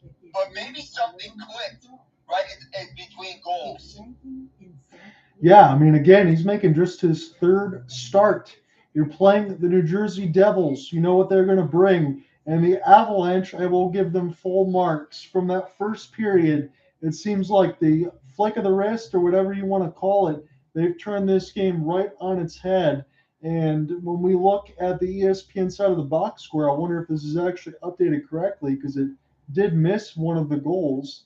And as they still don't have Andre Palat listed in here, it is 3 goals for the Avalanche, 2 goals for the Devils in the second. 5 aside in the span of less than 6.5 minutes. That's just amazing to think about, because, as you said, giving Battle of Alberta vibes, and I was certainly feeling it like it here. And don't forget, games 1 and 4 of the Western Conference Final last year, they've been high scoring as well. The Avalanche won both those games 8-6 and 6-5, the latter in overtime.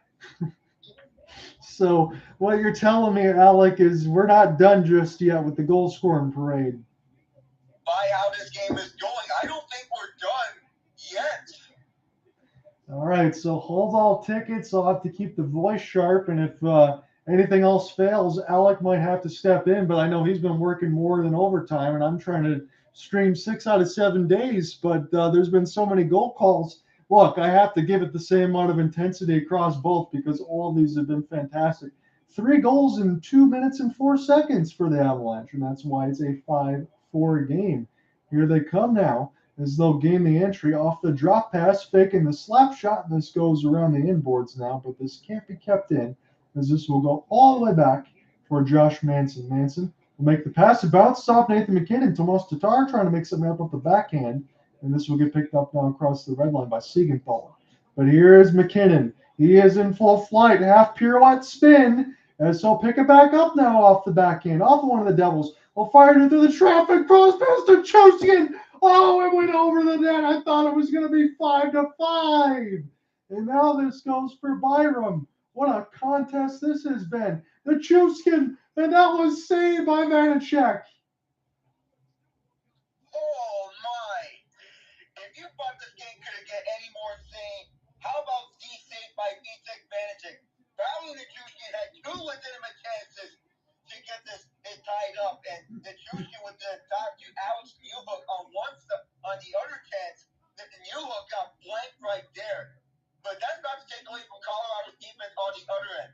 After that turnover to Tomas Tatar, they knew that if they don't get to it, that he's likely going to score and put the Devils back up by 6. They got to him, and they turned away that opportunity just right in time. This game's absolutely wild right now, and it's still 7:25 left to go in this third, as this is picked up now by Hughes, although it's 1-on-3. He's driving the left side boards. He will turn and spin, drop it back to the D, and this will go just wide to the right side of the red line. JT Compher trying to get this here for Evan Rodrigues, but it's overskated. Now Jesper Bratt will pick it up As he gets across the Avalanche logo, he gains it nicely across the backhand. It's Sharangovich and right in the catching glove of Noonan. And there's Noonan once again, finding that confidence to rack up that save totals after allowing his 5th goal of the night. And so far, I think he's getting more confident as this game goes on. I think he's getting some help from the Avalanche defense as well, because they're helping his night be a little more easier as this game progresses.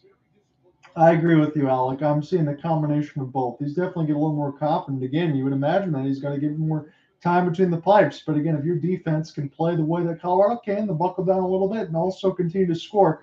That's the impressive part. When you're down by 3, when you're down by 4, still be able to buckle down and still get offensive opportunities. That's what makes the Avs the Avs. As this is picked up in between a puck battle off of the push, and now this will go with the Devils. This goes now for Siegenthaler. Try to get a pass in between the middle of the dots and Evan Rodrigues, and it taken away from him, as this will stay with the Devils down the left side dot. And another 5-hole slap shot from Plot. That one gets swallowed up by Noonan. Once again, that defense by the Avalanche making life easier for Noonan. That was an easy save for Noonan, taking it right towards the chest on that one time by Palat. And basically, what I'm saying, that defense should not be one to be taken lightly. So here's something from Altitude Sports. When in the Quebec Nordiques in the Colorado Avalanche history, his 41st goal of the season took just 58 games for Mikko Rantanen. It puts him on the heavy history of the Colorado Avalanche / Nordiques, as he was, I think, 7th in there behind Goulet. Very much chasing Avalanche Nordiques history right on the line here. And he has played every game for Colorado thus far this season. Even though David MacKinnon, he's missed some time, he has stepped in and filled in nicely in McKinnon's absence throughout the season. Yeah, and the way that Rantanen's played, we know how good he is, Alec, but he's certainly cemented himself as a top 5 NHLer this year. As this gets picked up now, ball will get this pass across, and Jesper Bratt off with the deflection that goes up above the net and now near the left side of the red line, as this will sail just wide off the slap opportunity, but kept in by the Devils. Devils now starting to get some offensive pressure. Maybe they weathered a little bit of that storm. They need to try to go back up by 2. They've been up by as much as 4. As Siegenthaler will get bumped off the puck, but he'll be able to keep this alive and use that body. And this will go back now on the other end for the Avs as they'll try to flip it out. JT Compher will get a stick on it. They'll actually be able to get toward the left side boards. Racing is Nieto. He wants the puck for an immediate shot. And that is stopped. And now we get some pushing and shoving. That was Eller that got robbed. And now we get some pushing and shoving again near the right side of the dot. But I believe some of the lights went on, but I don't think it's a goal. Yeah, this is not going to be a goal. Vitek Vanacek stopping Lars Eller in tight. And the newcomer Danish forward for Colorado coming over from Washington. He won a Stanley Cup with the Capitals 5 years ago. And they acquired him for that exact reason. That Stanley Cup experience and that bottom 6 forward depth that they need. Because at times they put in Ben Myers, right, the 4th line between Matt Nieto and Dennis Morgan as of late. So that's not really going to do much here because Myers, he's a rookie. They need to get all that he can, the most out of him for him to fully develop. And getting Eller, that veteran experience that they're going right after at the deadline, that's exactly what they loaded up for in last year's deadline when they got Andrew Cogliano, Artturi Lehkonen, Nico Sturm. I think there was one other, but I forgot his name. No, thank you for picking me up on that one because I even wasn't sure if the goal light was coming on because I didn't think Lars Eller was going to get robbed right there. So it's 5-4 with 6:46 left to go in the second. It was 3 goals in the first for New Jersey, 2 in the second, 1 goal for Colorado in the first, 3 in the second, as they had a span of about 3 minutes and 6 seconds, which they absolutely went crazy. It was Mikko Rantanen, Nathan MacKinnon, and JT Compher from 7:32 to 9:36 in the second period. And that's made this a 5-4 contest for everything that New Jersey has done, especially from that first, getting on the power play, or at least getting an even strength, getting in deep, getting in between the circles, holding on to the puck, trying to make passes in tight, getting shots. That just seems to have gone by the wayside right now. And with 9 goals so far, again at 6:46, this is anyone's contest. Very much so. And now I found out the other one was Josh Manson. I almost forgot that Anaheim traded him away for Drew Helleson a pick. But still, this is anyone's contest. Very much close. In 1916, the shots in favor of New Jersey. I wouldn't be surprised if Colorado equalizes this one of a goal of their own. We will see if they can actually come back from being down as much as 4 to take 2 points in this game, let alone 1. But they still need 1 more to tie it as it's a 5-4 game. This is an offensive zone draw here for the Avalanche, and this gets fired by Girard as one of the players goes down the Devils. That was Hischier, and this gets picked up now by Rantanen, but he's getting bodied off the puck and now falls on somebody as Nichushkin can't get to it in time with MacKinnon. But this is kept in across the blue, and I thought that was offsides, but Nichushkin able to play this as this goes around the inboards and now picked up across the Avalanche logo. This will be Devon Toews. We'll roll it back in his own end of the right dot. 5:20 left to go in the second. Joining here within the play-by-play, joined by Alec Nava on the color end. This has been a contest that I did not expect at this point. I knew it was going to be good. I didn't think we were going to see all of this. I thought we'd see more goals at the beginning. We just got them all in the second period, as it's 19 shots to 16, as Alex said. It is 5 minutes left to go on the score clock in this middle frame. It's a 5-4 lead for the Devils at Ball Arena in Denver, Colorado. As this gets picked up now, the Devils in their own end will get this back to Jonas Siegenthaler. Siegenthaler stretch pass from about 40 feet that actually hits a chance for Boquist off the short side. Haula tried to play this off the backhand, and that was a good save by Noonan. Again, as you said, Alec, he's certainly starting to build some confidence here with 4:35 left to go in this middle frame. Boquist will leave it there for the D, and now get this all the way across and toward the left side dot. It's a battle for the puck, and behind the net is Noonan is holding on to the butterfly near the right post, and this will be the Avalanche. The Maroon and Cerulean will pick this up now. They'll play this here for Compher. He's got one in the second period as this gets wrapped around the inboards. And now good back check by the Avs. They'll take their time with it as some of these players were caught on a change with 4:05 left to go in the second, and wrapped around the inboards one more time here is Bastian able to put this ahead for McLeod. Drop it here for Wood. And now McLeod will race to it. He's trying to use that body to cancel off alongside the left skate, as this is busy in behind the office of the Avalanche netminder, and McLeod loses his stick. He just tried to kick this forward, and now Evan Rodrigues plays this nicely. This gets flipped just ahead. This will have to be a battle for the puck there for Matt Nieto as he's back with the Avalanche one more time. He was a much earlier trade deadline pickup as this goes up and on a play in the players' bench. So at first it seemed that Dougie Hamilton was signaling that the puck went out of play right towards the Devils bench, but it took an awkward bounce. That was awfully close, but still, just as Noonan building up that confidence, as I was pointing out earlier, and you mentioned that again.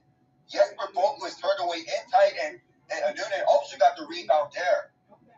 Yes, he did. Again, he's starting to look good. I mean, I understand it's going to be slanted a little bit when you give up 5, but it's all about how you continue to battle for that game. And I think it's a good thing for Jared Bednar. Look, Colorado can afford to give away a game or two. You don't want to make it a habit, but give the young kids some time against a good team and see what he can do, because you might need him going forward, especially in the seasons going forward. As this goes now across the red line, Tatar lost it, and this will be with the Avalanche as they're fresh on some changes. We'll see what line's out there. This is line 1. That's Nathan MacKinnon, number 29, as this gets tried to get played for Mikko Rantanen off the stick lift, and this will go for Tomas Tatar. Tatar now near the left side. He'll drop this right back as this will stay with Graves. Centered out in front and scores! And the Devils, they get 6-4. Oh, that was about the kid, Dawson Mercer, who has his 20th of the year right now through the season. He had the game-winning goal in overtime against LA a couple days ago in a game in which they tied it up late. And now that was a loose puck right in front as it was sliding right in through the legs of an Avalanche defender. As there was a drop pass to Tatar to Ryan Graves. Mikko Rantanen was watching Graves right in tight, was doing everything possible to shut off that pass. But Graves found a hole right in between, and then Mercer in tight was closely watched by a defender, was able to bank that in, riding a 7-game goal streak, which is the Devils franchise record. That is absolutely crazy. Sam Girard tried to at least throw a body out there, but it wasn't enough. And that allowed New Jersey to score again. It's 6-4. I do feel for Noonan a little bit. He's going to get roughed up here on the GAA. That's what they call it. His 20th of the season from Mercer from Graves. As this will try to get picked up near the right side boards. We'll see who emerges with this is the Avalanche as JT Compher able to hold that blue line, and Devon Toews off the backhand, and a centered opportunity was shuffleboarded wide. My goodness, who missed that one for the Habs as this goes back? Picked up now by the Devils. I don't know how you missed from that point. As this gets picked up now, Boquist in the offensive end. He's trying to get around 4 Avalanche. He'll just cycle this back to D as Marino. He'll step back in from the change, and now Graves. He just set up a primary assist as this goes out of play. 2:04 left. It's 6-4, Alec. Well, this is a game that's worth watching, especially so considering these are two legitimate playoff teams that have cemented themselves. So currently the Avalanche down by 2 goals. So losing this, they're not going to take first place in the Central Division. They'll have to have everything go right, and so far everything's not going right. I think their favorite Dallas is up 3-2 against Arizona. So they did try to storm back. We'll see if they can get one more or 2 more. So this is the Avs. They get the defensive zone draw. And again, I apologize on the YouTube side that I can't show the game. I'll be completely demonetized and can't do streams for some of those comments. But it's a wild one. You can listen along with us, though, especially on Twitter Spaces, too. As this gets picked up now by the Avs into the neutral zone. Off of a couple of stick battles, it's Graves. And now O'Connor will try to send this right toward the left out. And a slap shot was an impossibly open net against Vanacek, but it went wide. And now MacKinnon, he knocks down a couple in a way to try to get this puck here and keep it on the blue line side. And now Nichushkin, and that gets swallowed up by Vanacek. 22 shots to 17 now in a 6-4 game with 1:22 left in the middle frame. I don't know how you missed that shot wide open, and you have a grade A look at making it a 1-goal game once again.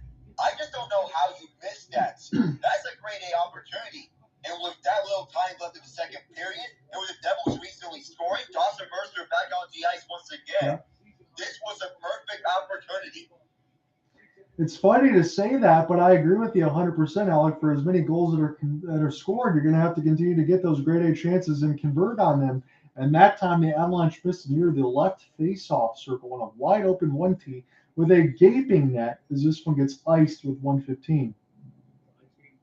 And this is especially the case since the average save percentage this season is at its lowest in almost 15 years. .902 is the average save percentage.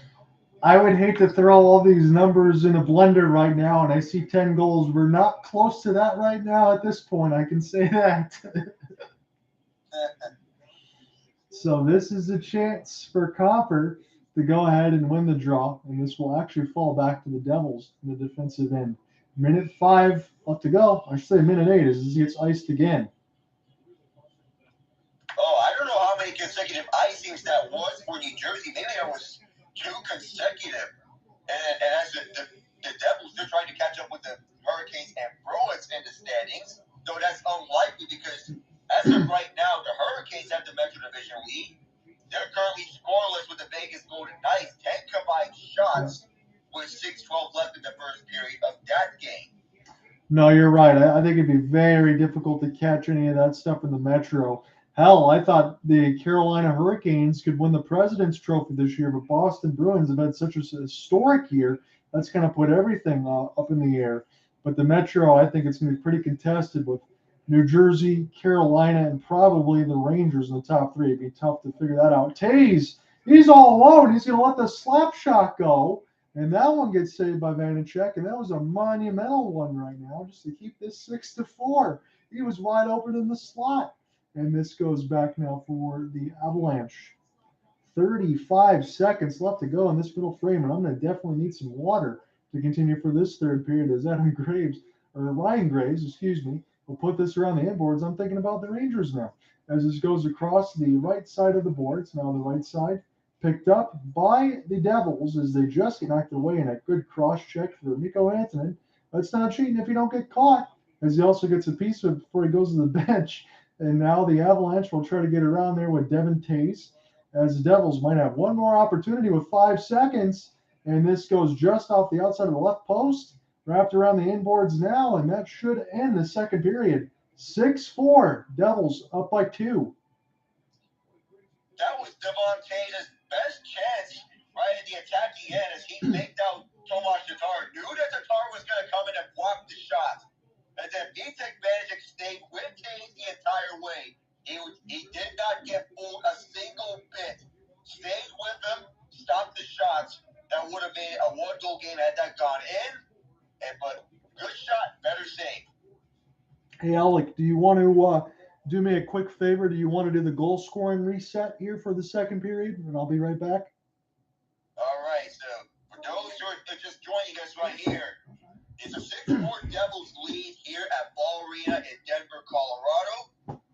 The Devils scoring 3 times. You open the scoring here, all coming in a span of 11 minutes and 27 seconds. With the game time, Andre Palat started just 67 seconds in. 7th of the year from Jesper Bratt, or this is number 33, 463 in red and black. Then on to the second goal by New Jersey. It's Nathan Bastian on a poke-in for his 5th of the year from Michael McLeod and Damon Severson for his number 18 and 15 to make it 2-0 New Jersey. Then Tomas Tatar is 14th of the year on a one-time pass to Nico Hischier, assist number 31 for the Swiss captain of New Jersey. A secondary assist from Dawson Mercer is 21st at 11:27. Then with 14 seconds left in the first period, it's Nathan MacKinnon, his first of 2 in this game, his 23rd of the season. Valeri Nichushkin and Artturi Lehkonen, the assists. Number 16 and number 24 for those 2. And then we get to the second period, 3:14 into the second frame. Dougie Hamilton gets one for New Jersey for his 18th of the year. The assist from Michael McLeod and Miles Wood. A long wrister from Hamilton. That was followed up with a power play goal from Miles Wood with just 1 second left on the penalty to JT Compher for tripping. The goal by Wood, assisted by Erik Haula and Dawson Mercer. Both of them, their 22nd assists each. The Avalanche responded with 3 unanswered goals. The first from Mikko Rantanen on a tip-in pass was 41st of the season. The initial shot from Josh Manson, which became his 8th assist of the year. The other assist came from Alex Newhook, his 10th. And then just a minute 28 later, Nathan MacKinnon for his 24th of the year and 2nd of the game. Lone assist from Phone Fire, and MacKinnon coming in with that speed he is known to be so dangerous for. And to make it a 1-goal game, just 36 seconds after the goal by MacKinnon, JT Compher on a 2-on-1 had Nico Rantanen to his right foot side shoot all the way. 5-4 until Dawson Mercer made it 6-4 and to restore the 2-goal lead from New Jersey. That's his 20th of the year. The lone assist from Ryan Graves. So Tomas Tatar had a stick on it. However, they did not give Tatar an assist. It was Graves to Mercer. Boom. Man, I knew I was able to do that, and I appreciate you wrapping that all up there, Alec, because that was so long. It was like a prisoner rap sheet. As we've had a 6-4 game so far in through 2 periods. I do want to ask you one thing. I'll just go ahead and throw ththese numbers out there. For goaltenders, it's not pretty. Justus Anunin, 16 out of 22 for a 727. And on the other end, Vitek Vanacek, 14 out of 18, 4 goals. It's like easy mode on both sides. But I know that we're not insiders in the NHL. But, Alec, I would give you that mark as far as everything else that you've always brought to the table anytime we've worked games and all the hockey coverage that you provide. What do you think's going to happen with Erik Karlsson? Is he going to be able to get moved by the deadline? Well, as far as I know, San Jose is not scratching it for trade league purposes. And his cap hit up $11.5 million per year. I think this is making it increasingly unlikely that Karlsson's getting traded this season. He's been having a historic year, and he could run away with the Norris Trophy this year, just like how Linus Olmark is running away with the Vezina Trophy. But Karlsson, I don't know if he's going to get traded this season. Most likely he's not, given the season that he's been having and the cap hit that he has. But if he were to get moved, this is going to take a free team deal for that to happen. Yeah. There's so much cap involved. And again, the Minnesota Wild have already been a team that has been involved a couple times to go ahead and pick up your picks and the cap relief and everything else. So if you're not making a move, it'd be good to be swinging in if you're another one of these third teams to get other deals involved because, hey, I'll take picks if you can get them. So as we look at the out-of-town scoreboard here, it's a light night in the NHL, but there's a couple finals. So the Rangers do get a extra 2 points as they get the overtime win over the Flyers 3-2. We'll take a look at those goal scorers there. So Vlad Tarasenko gets the OT winner from Philip Hedl and Braden Schneider. His 13th of the year, Chris Kreider and Mika Zibanejad. They've scored in the third and first periods, respectively. Owen Tippett on the power play and Scott Lawton in the second period. Carter Hart takes the loss. He stops 22 out of 25. And Igor Shesterkin was in the pipes. He stopped 26 out of 28 with just 2 goals against. New York Rangers improved to 35-17-9 as they're able to keep pace in that Metro division. That's going to be heavily contested. Very heavily contested. And Vladimir Tarasenko, 3 points on the night, including the game-winning overtime goal. Exactly what the Rangers have been looking for when they acquired him and Nico Mikkola from the St. Louis Blues. Now that Patrick Kane is joining the lineup tomorrow, this could make the top 6 even more dangerous. And that's not to mention the kid line that they have. That's their third line. And a physical fourth line headlined by Tyler Mott, Barclay Goodrow, and Jimmy Vesey. That's their fourth line now? When Jimmy Vesey was fourth line. Holy cow, because Jimmy Vesey was getting some first line time in some of the games that I covered. That's nuts. So this is another score here. This isn't big on the docket, but I guess it's big as far as maybe what people considered for the Washington Capitals. They're going to be sellers at the deadline. It's a 1-1 tie in between Washington and Anaheim. Martin Feravari with his 5th and Troy Terry with his 17th. John Gibson stopped 12 out of 13, and Darcy Kemper is in net. He stopped 8 out of 9. I will say Darcy Kemper's had a pretty good year, but it seems to be that if they're not getting a shutout or he only gives up 1 goal or less, it doesn't seem like the Capitals get the win this year, and that's just the way that it goes. But we know what's going to happen with the Capitals. You still have to be able to build around Alexander Ovechkin while also at the same time getting assets to keep everything else going for Backstrom, Oshie, Kuznetsov, and that whole deal.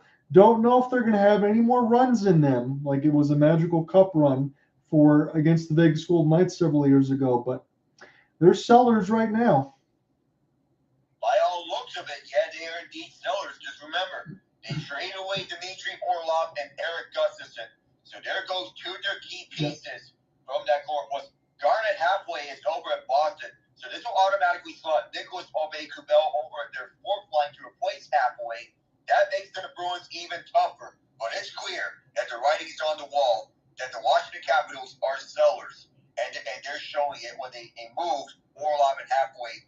They got Craig Smith in return and free picks along with that ordeal.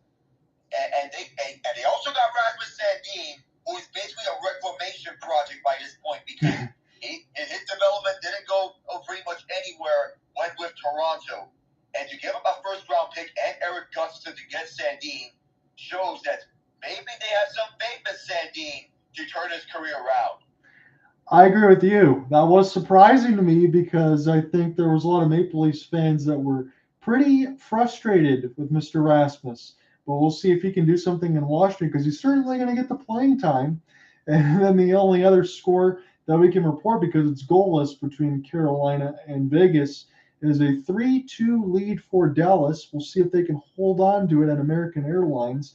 So the first couple goals, it was all Arizona. It was Brett Hayden and Clayton Keller on the power play at 10-28 and 13-47 respectively. And then Rope Hintz made it a 2-1 game as Jason Robertson got his 39th Apple of the Year. What a fantastic young player he is. Dallas tied it in the second period with Tyler Seguin on the power play from Evgeny Dadonov and Wyatt Johnson, and then Miro Heiskanen with his latest from Colin Miller and Tyler Seguin. I don't know if Dadonov still has that humongous cap hit, but he's going to get some time to go ahead and play because I was surprised. I know it was a few years ago from the bubble playoffs, but I thought Denis Gurianov might turn out to be something, but he's no longer a Dallas Star. All of these guys are basically reclamation projects for Gurianov at least. He did have that series-winning overtime going Game 5 of the 2020 Western Conference Final that sent Dallas to a surprise appearance in the Stanley Cup Final. Now, Dadonov, he will have 50% of his contract retained by Montreal. It was a $5 million cap hit. So Dallas gets as a player who can fit right at the middle six. Oh, he's mostly going to be seeing ice time on the third line. He's seen some of it with Jamie Benn and Wyatt Johnston. The two have been finding chemistry with one another. And with Ty Dellandre getting slaughtered with Tyler Seguin and Mason Marchment, that essentially makes for that middle six to be all shifty and nifty when it comes to that. Is that enough? He's clearly not a fourth liner, nor is he meant to be one.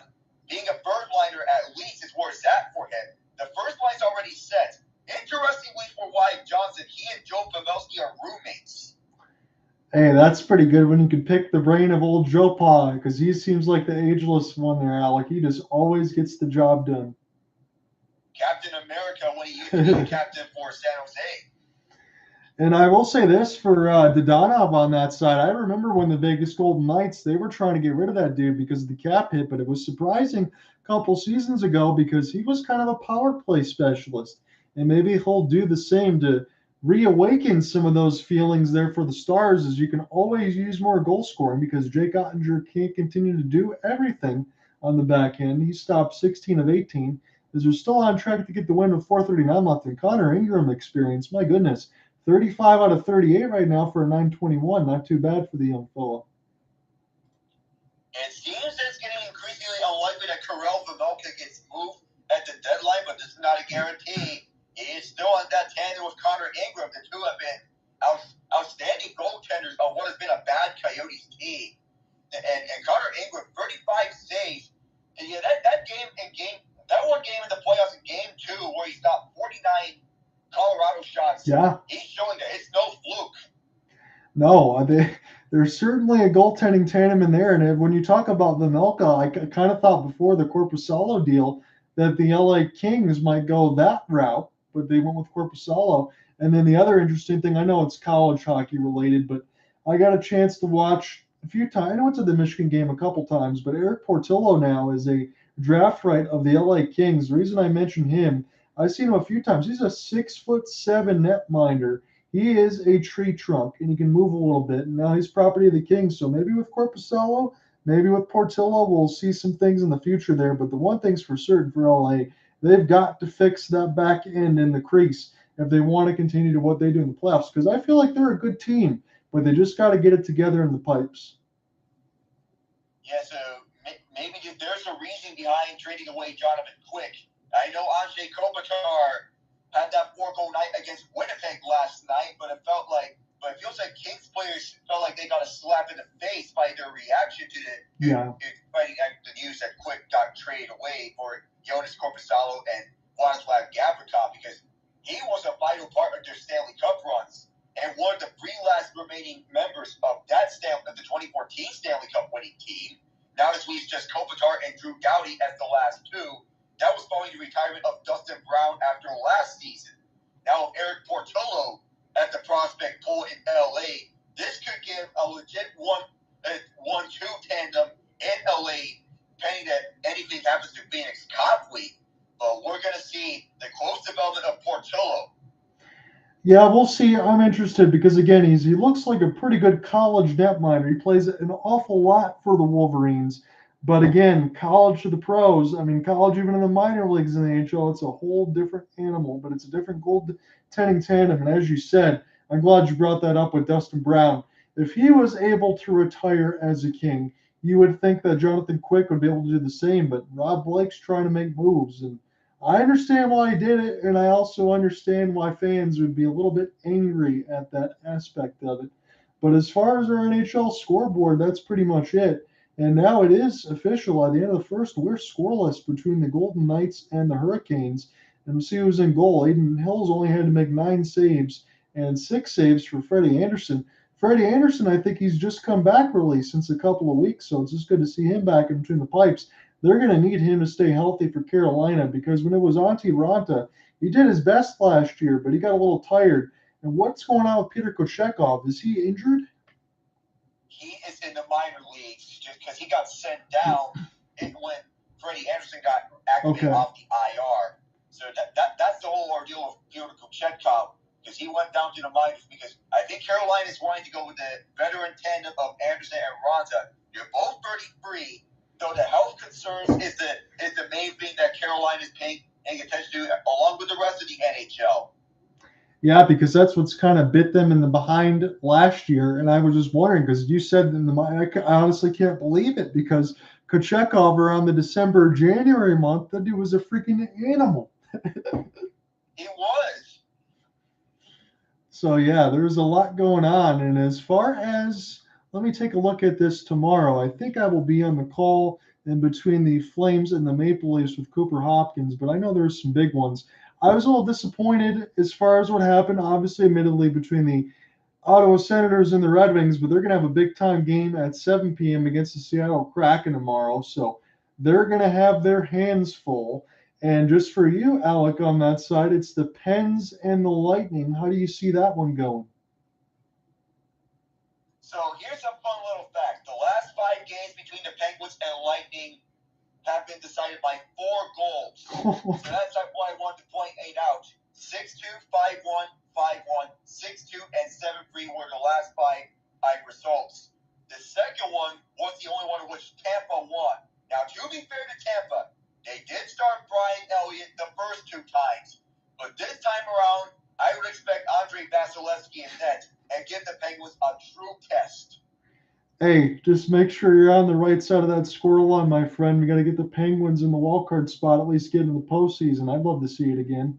And that's as a Red Wings fan. I'll give you full marks. Yeah, that too.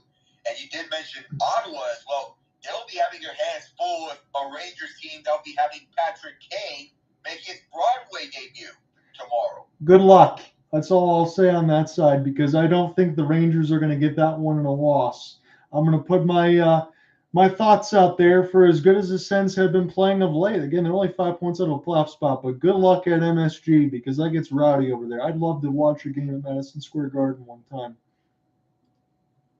And considering that they're making some splashes left and right, Tarasenko and Kane, on paper, what the Rangers got, these are clear upgrades for what they did over last year's trade deadline because last year they went out to get Frank Petrano and Andrew Copp over the deadline. Now, Copp's a good middle sixer. Yeah. And Petrano, I kind of question if he is truly a top-line winger in that sense. But him and with Kreider as the bad end, he got some looks there. But Kane and Tarasenko over the top 6 makes that Rangers forward attack more deadlier than it is compared to last season. So they're trying to load up to possibly make a Stanley Cup push. So if they do make the Eastern Conference Final, most likely they're going to have their hands full with the Boston Bruins. Yeah, I think they're on a collision course. I think you nailed it. That's probably the team they're going to play.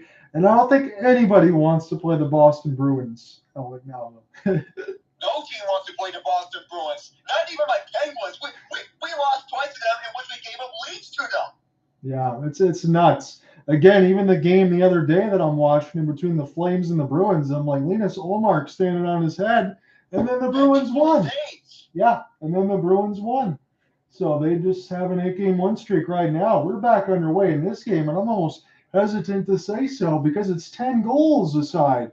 And now it's Tomas Tatar trying to battle in between the skate blades. And thank you for that intermission conversation as always, Alec. It's always a bunch of fun. 22 shots to 18 through 2 periods, 14 chances to 11 in favor of New Jersey. High danger ones at that. 17 hits to 9, 14 blocks to 12 in favor of Colorado. I'm just throwing out these stats that Altitude's given right now as we get a face-off. Very much so. This has been a very interesting game to say the least. And another final score update that we missed out on: Edmonton holds up Toronto 5-2.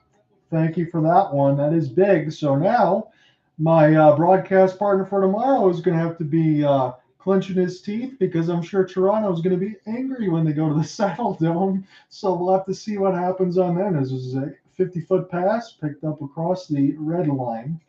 And now this will be a chance for Vanacek. We'll see if Vanacek and Noonan can make some saves or just enough as this goes now for Johnson. Fanned on the one-timer was Hunt as they have the third line out there right now. He was wide open in the high slot as this will get picked up now by Hunt off the backhand. This will go with Evan Rodrigues. Now in full flight, Matt Nieto tried to drop that is here for Rodrigues, but it was a little bit too contested.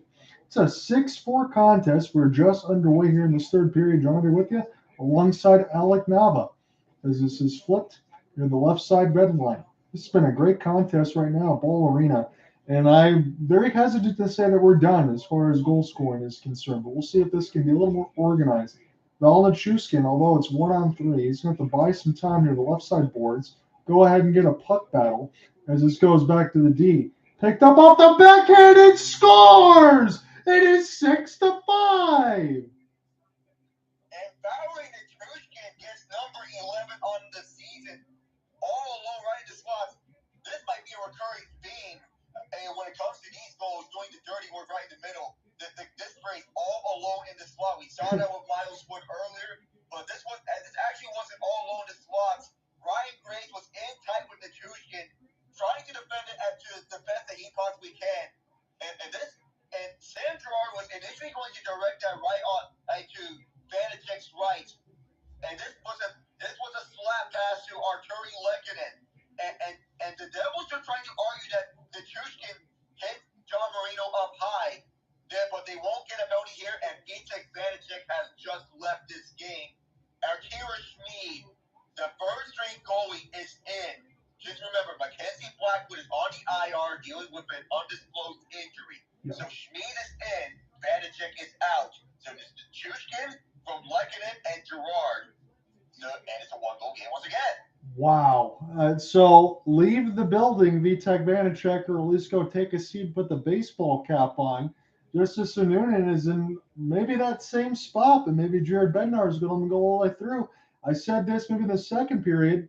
Can Colorado come all the way back? Well, now they're within one. Wait a second. It seems that we have an official review here. Maybe we could have something. New Jersey is challenging the play. It's got to be the cross-check from Valeri Nichushkin, would it not? I don't know if that's reviewable because if I remember correctly, there was a Sharks goal back in 2019 in the third game of the Western Conference Final. We're seeing that the Blues were arguing that Timo Meier made a hand pass. Ironically, he's on the Devils now, but as we go right back, Timo Meier made the hand pass to Gustav Nyquist. Erik Karlsson, the game winner. That play was not reviewed.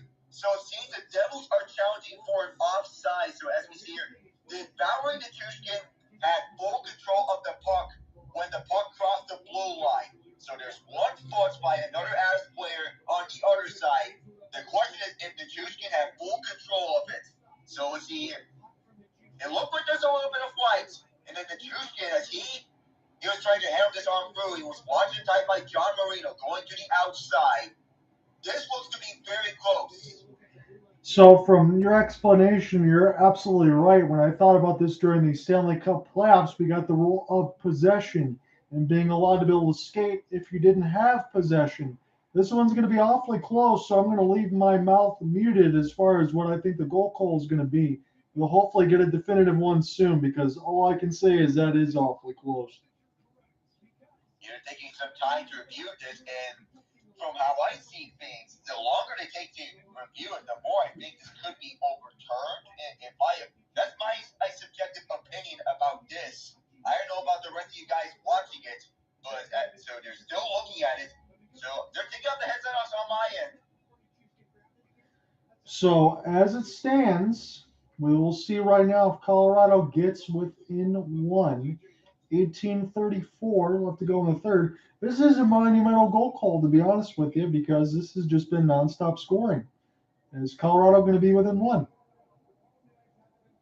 And guess what? The goal has stood. It is a good goal. Nichushkin did not lose possession of it as the puck was crossing the line. There was 1 foot onside for the Avalanche. There was good defense by John Marino on the blue line, by the way. They're well defending Nichushkin, and this was just bad luck for the Devils. And then they were arguing that Nichushkin should have gotten a penalty on this play as Marino got upended, but that is not reviewable, unfortunately for them. And even more unfortunate for the St. Louis Blues, as I pointed out earlier, that hand pass by Fire. So this is not the penalty is not reviewable. So now New Jersey is the one losing their timeout now. Thank you for that breakdown, Alec. Couldn't have done that any better. And now we're going to see what happens here as Andre Plat's got to serve a delay of game. And guess what? Colorado goes on the power play. And this could be a 6-6 game. But as it stands right now, it's 6-5, and Colorado is within 1 goal again.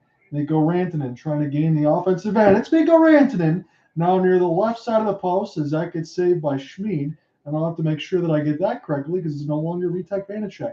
And this is flipped down the ice. So New Jersey on the PK, about 81%. Colorado on the power play are 23%, which is 9th. Bowen Byram will get this one from Noonan. Now Byram will just drop it right back. This will be a chance for Nathan MacKinnon. He is in full flight off the toe drag. And this gets bounced off in between Byram. And now the Devils get a chance to get position, but only momentarily, as this gets flipped right back across. And now Nathan MacKinnon with the toe drag in the middle as he'll hold this off the right side boards off the pass. Try to get picked up there by JT Compher. He gets taken down. And this will be picked up here by Newhook off the drop pass as Colorado stays patient. It's Byram in the high slot. We'll throw this right back across for Mikko Rantanen in that same spot. Collecting on near the right dot, trying to drive the net. And that's going to allow New Jersey to clear it all the way down the ice and touch the goal stick of Noonan.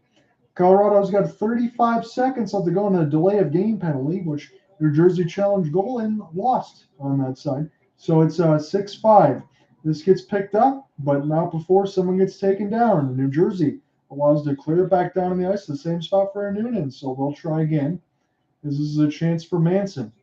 Power play line number 2 out there right now with Newhook. Newhook to get this pass across here for Lehkonen. This gets bounced up between Evan Rodrigues near the left side of the red line. This will go back to the D here for Sam Girard. Girard patient in the high slot. Now he's going to fire. And Schmid makes the save. Akira Schmid just entering this game, making some big saves. He scored them early on. Now he got called up, and his stat line in his small stint with New Jersey this season, it actually has been good.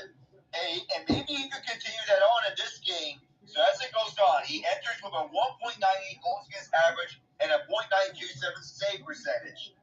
This is better than the second stringer, MacKenzie Blackwood. Hey, I mean, for Alec, from what we're seeing in that sample size, that would tell me that he should be getting some more playing time. By the looks of it. So Siegenthaler, as this goes back off the skates of the Devils, and this will fall back to Schmid. We'll do this again in the offensive end. So you're speaking of Akira Schmid, by how his stats have been looking, and by how he's going so far, he should be getting more playing time. Maybe we can expect that next season. I don't know when MacKenzie Blackwood's contract expires. I'm going to have to look at that one more time. Yeah. So I'm going to pull that up in the meantime when we go around here. So Lehkonen, and on the ice right now, that's what they're profiling on the Altitude Sports feed, because this is an opportunity for Evan Rodrigues. He wins the draw, a slap shot right in the catching glove of Schmid, as that was wired, but he made the save from Devon Toews. So I just found it. MacKenzie Blackwood will be an RFA at the conclusion of this season, and he is eligible for arbitration. His current cap hit is $2.8 million. So we'll have to see about the situation very closely. That's a good look by you on that side, but I would be pretty comfortable if I'm New Jersey going with Vanacek and Schmid next year. I think that makes a lot of sense as this is picked up now across the red line side. Here's an opportunity for Evan Rodrigues, and that was swallowed up by Schmid. Once again, Akira Schmid getting all comfortable when in the net, coming in relief of Vitek Vanacek. Here he denies a streaking Evan Rodrigues attack. That was caught with his armpit. His armpit. Just imagine if that went on in. This would have been a 6-6 game and all Ball Arena would have went That was a great shot. That was a great shot there, Alec, on that side. As you said, with the armpit side, that was destined for the top left corner. This is an opportunity for Nathan MacKinnon to go ahead and win the draw, but he can't do it. Long flip out, gets gloved down from 100 feet. This goes back into the neutral zone, and now Cogliano will try to gain the offensive zone. This will be picked up by Wood off the backhand, and I will see if Colorado can get to it. As this is a battle near the left side of the red line, Eller, as his shot actually bounced off of one of the Avalanche. Now, Bowen Byram going to get back on his horse right now. They're trying to win a one-on-one puck battle. And he's going to try to get a piece of it now near the left side of the boards as everybody's coming together between both of these teams, in the Avalanche and the Devils. And this will get sent back down. Now, on the left side of the red line in the high slot, be an opportunity for Mercer as that gets fired right on, but that gets saved by Noonan. But this stays with the Devils as they're able to hold in. But they're just going to peel back instead and allow Cogliano to gain the entry off the forehand, and his shot goes up and on a play with 15:09 in the third. Just something of note for the MSG broadcast, these two teams have two of the 5 best records ever since the All-Star game. Colorado at 7-1-2, New Jersey at 7-2-1. Good for second and fourth, with Vegas right in between the two of them. Boston, no surprise, they're the only one ahead. Yeah, this is a battle of interconference juggernauts, and that's why Alec and I wanted to do this game today. And boy, has this game fit up to the billing. I know we talked about it on the Twitter side in the messages, but I think it's fit more than the billing than I ever expected. As Mercer tries to get a piece of it, this goes back in between the circles, and now Sam Girard will flip it down. This goes off the glove hand of the Devils. Mercer trying to get this away from MacKinnon. And now there's just a massive humanity as MacKinnon trying to glove this down the neutral zone, but this gets put to the right side red line, and Girard will wrap it around for his defensive partner and Devon Toews, and now Nieto gets picked up across the neutral zone boards. And now the Devils will try to go left to right in this third period. They're in the road whites with the black pants and the cerulean and maroon for the Colorado Avalanche per usual at Ball Arena. As this goes now for Johnson will make this pass across. Evan Rodrigues picked this up off the back skate. This could be an opportunity. Compher will try to play it off the end boards, and this will fall back to Johnson. Johnson with his stretch pass. As they'll gain the offensive end again is Bowen Byram. Byram will spin and pivot, try to drop this back nicely as this is blocked out in front, glove down with the hand, and the Devils will play the long flip game one more time. Are they onside is the question. Andre Pilates, he knows all about that. As this is flipped here for JT Compher. Compher now trying to get this out of his own end as he's playing the 200-foot game as the forward gets this pass across the red line now. Evan Rodrigues back for Johnson. And one more time, Devon Toews and Johnson. They'll play crisscross. 13:25 left to go in this third. It's a 6-5 contest. The Devils just out ahead as these two teams are playing a scintillating game right now. 25 shots to 24, so nothing could be closer. As this is picked up now by Johnson, he'll drop it for Valeri Nichushkin. Nichushkin's pass a little bit too far for Artturi Lehkonen. I haven't called his name too many times as this goes back in the defensive end. Johnson will try this one more time. Nichushkin will gain the entry off of the clear, and this is picked up now near the right side of the red line. 12:50 left to go in this third. As this goes in the high slot, there's a slap for Girard, but he turns around and puts this all the way around the inboard instead of hitting the net. Glove down there by the Devils, and this will go back across the Avalanche logo. Colorado and Nathan MacKinnon trying to gain the entry, but there was 3 bodies in his way. Tomas Tatar as well. As this goes in behind the net of Alexei Schmid, and now the Devils will try to come away with it. They'll attempt to go left to right in this third period. There's a battle and through the neutral zone, and this will fall back to the Devils. Devils try to clear this one and actually bounces back to Schmid dangerously as this goes to the Avalanche in their own end off the one-on-one skate, trying to buy some time off a long pass. This will touch the goal stick of Schmid. He will lift it, but the Avalanche can separate. They'll play this in behind the net right now, and a couple of stick lift battles try to be won there by the Devils to get this out of their own end, as this game has slowed down just a tick, and I'm all right with that because there's 11 goals on the board right now. Although Lars Eller just coming over from the Capitals in his first game, he gets to play in a wild one like this, as it's a race for the puck, but it's iced. Oh, that was dangerous for Akira those misplayed out, or I don't know if that was Schmid or John Marino misplaying that puck, which led to the chance for Colorado, and almost led to the equalizer. I don't know how many times they're going to say almost led to the equalizer and so far in this game. And Timo Meyer joins Ilya Kovalchuk and Michael Grabner. There was something in the MSG trivia board on leading their team in goals scored. They're doing the wave at Ball Arena here. I love that. And all the way most goals scored, and you come over to the Devils and be a trade. So, yeah, you're doing the wave. And you said you love that. No, I said I love that. And the MSG stats that were provided on that end, so I appreciate it. This is a game. Oh, yeah, I misheard that. No, this was a game I was going to say, too, where I don't blame you for saying almost trying to get the equalizer. I don't think we can punch that button enough. There's been 11 goals, my friend. Yeah, so, and now they're getting another chance off that icing.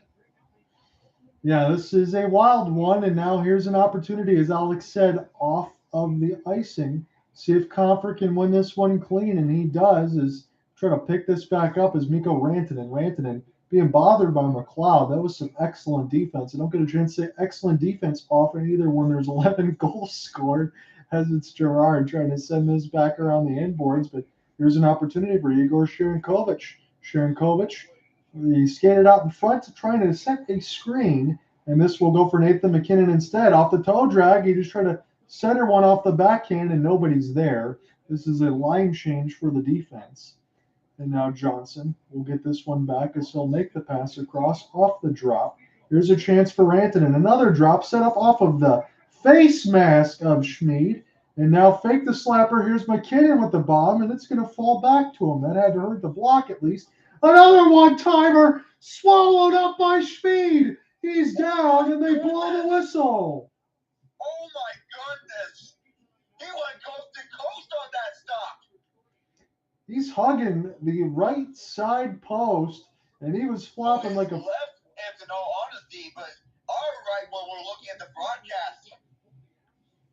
That was, I think, Valeri Nichushkin that had another opportunity near the dot, and that was one hell of a save as we go to a commercial break. I mean, that another almost an equalizer there for Colorado, and there's honestly not enough times that I can say that, considering that there were so many opportunities that where it could be tied. Evan Rodrigues, then Valeri Nichushkin. I know David MacKinnon was trying to do one when he was coming in with that blazing speed and several toe drags, but I thought that he was trying to do too much. And there's a certain point you have to realize if you're doing too much or if you're doing just all right on there. So one of those chances, MacKinnon tried to do too much, and the Avs got snake bit on that chance. They almost made up for that with MacKinnon fighting Nichushkin at the right circle for what could have been an equalizer. Man, I'm saying this one too many times here, am I?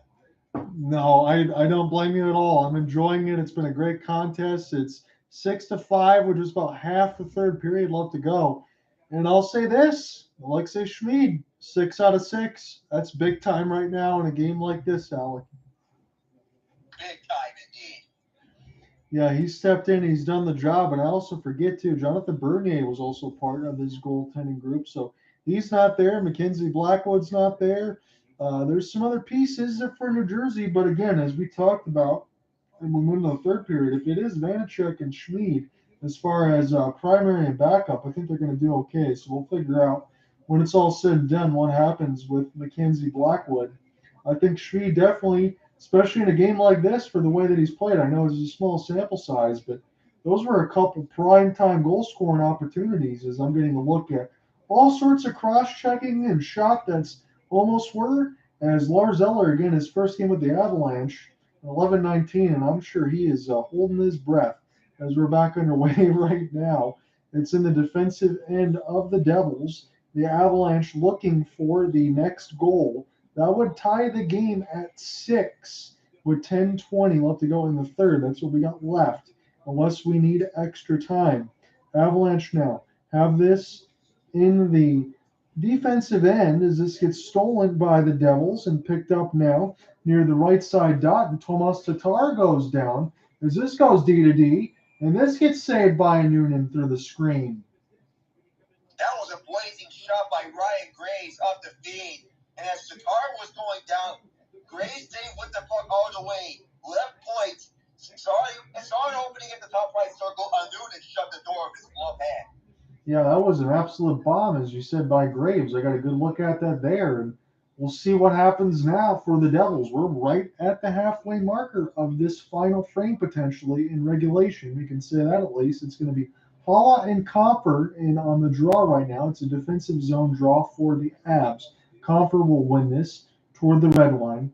Flip it down into the players' bench. There'll be no penalty, but we get a stoppage at 9:57. No delay of game penalty for the Avalanche. Since the Dallas Stars beat the Arizona Coyotes 4-2, the Avalanche can get no higher than second place in the Central Division. If they come away with this one, either with an overtime loss, a shootout loss, or a win. That is the case right now, and it's never too early to standing and scoreboard watch, especially in a wild game like this, as this is a great sauce pass, and it's Compher now near the left circle. We'll drop this one back here for Girard, and they'll play crisscross off the wrist shot. Smead will find it, and they'll hold it. Evan Rodrigues setting up in front for the screen in front off the long shot from Josh Manson. He had the overtime winner in Game 1 against St. Louis in last year's second-round series between these two teams. Now St. Louis is looking like a completely different team.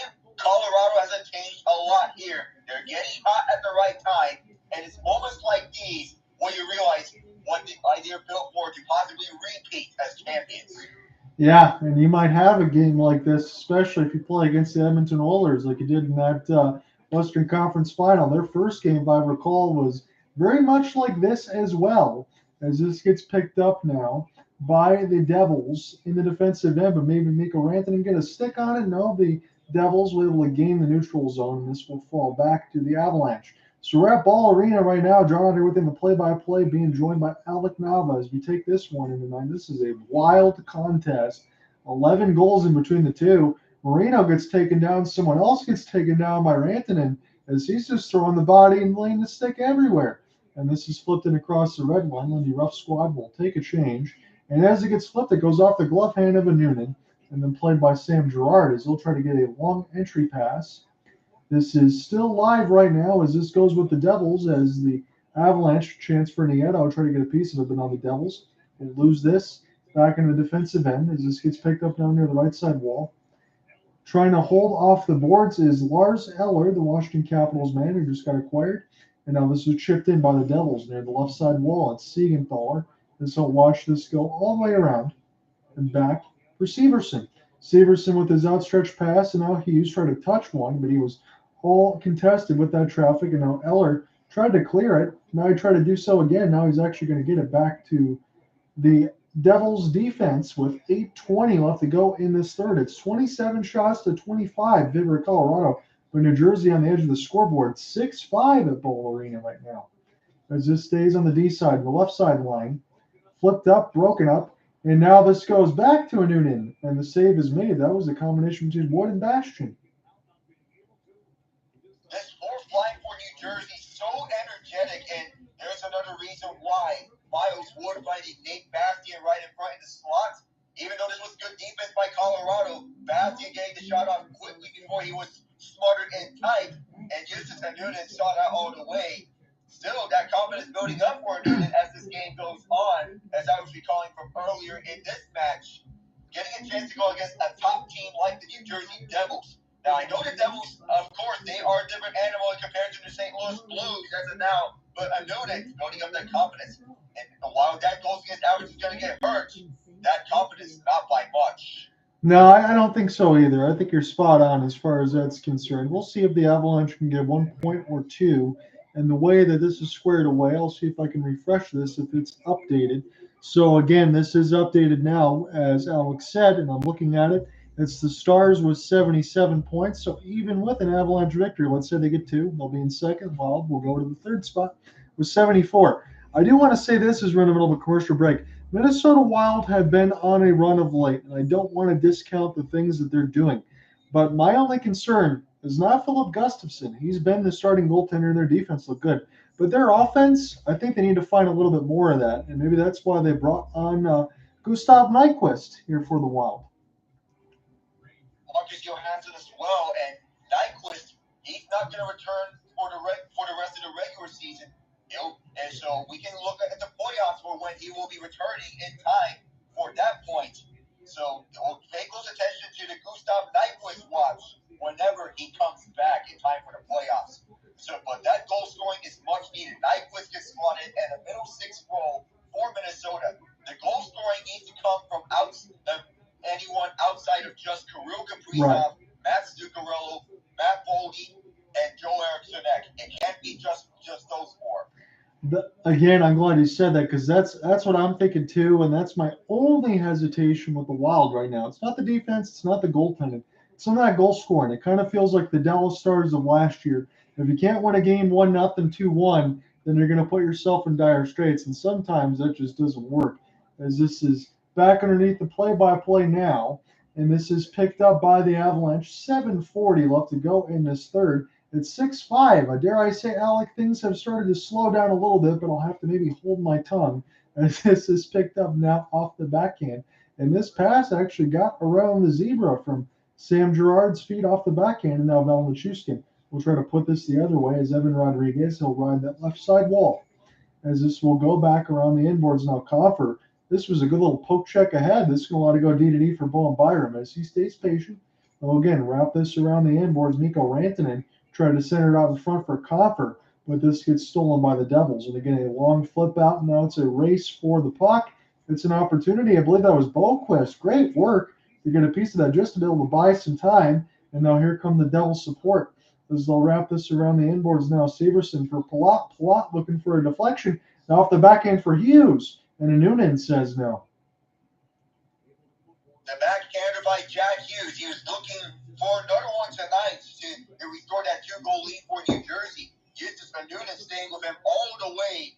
And even though Noonan, he's just making his second start of his young NHL career, getting those reps up against superstars like Hughes, it's only going to boost your confidence. And I don't know how many times they're going to emphasize this, but it has to be brought up once again. As Jared Bednar looks on, and again, I don't blame you. I agree with you. Jared Bednar looks on. Lars Eller got to take the defensive zone draw. You got to give young goaltenders a chance, especially Colorado's been rolling of late. It's picked up now by Cogliano. Was it 17-2-2, something like that in the last stretch? That's why Colorado's put themselves all the way back into this. We knew that they were going to be a playoff team. We just wanted to see if they can get through all these injuries, and they are flying through in spades right now. But they're down 6-5 in this game with 6:25 left to go in the third. As this try to get cleared around the inboards now. Now Johnson will come back. He'll go ahead and play this pass, and this will fall back to him, actually. And we'll have to start this one more time. 6:10 left to go in the third. John on here with you in the play-by-play. I got the Altitude Sports feed. Alec Nava has the MSG feed, so we'll let you know what we see. Right now we have 6 minutes left to go in regulation in a 6-5 contest as the Avalanche will gain the red line and they'll flip this in. They're just trying to get some more puck possession in the offensive end. Nathan MacKinnon with a pirouette as he's trying to put this around the inboards now. And a couple of stick battles. This will go all the way back as Bowen Byram will get the hybrid icing. So with how this game is going for Colorado, no matter if they win or lose this one, they still control their own destiny. Games like these in which they score 5 goals, even if they end up losing in the end, it shows that they still control their own destiny. Fighting through all these injuries and they're getting healthy at the right time. Even though they lost Nazem Kadri in the offseason, everything has been paying off for them. And Jared Bednar, he needs to get his fair share of credit here. Absolutely. The system, the players, Joe Sakic, the organization, I give everybody a checkbox mark on that side. That's why Colorado continues to be what they are. And I think that they're going to make a long run in the Stanley Cup playoffs. Not saying they can win again, even though they probably will. But there's going to be a lot of good teams in front of them. But Colorado's just as good as anybody. As this gets picked up now by McLeod, and he'll flip this in as New Jersey. Going to try to get some fresh reinforcements. This has to be the time where you put the lock on. We're getting close to the last 5 minutes here when New Jersey wants to get a big 2 points against the interconference foe. Evan Rodrigues, he's got some Jets. as he tried to drop this back near the left side dot, and this will get flipped back down. Will this be iced again? Yes, it will. So offensive zone draw upcoming for Colorado. New Jersey can't change.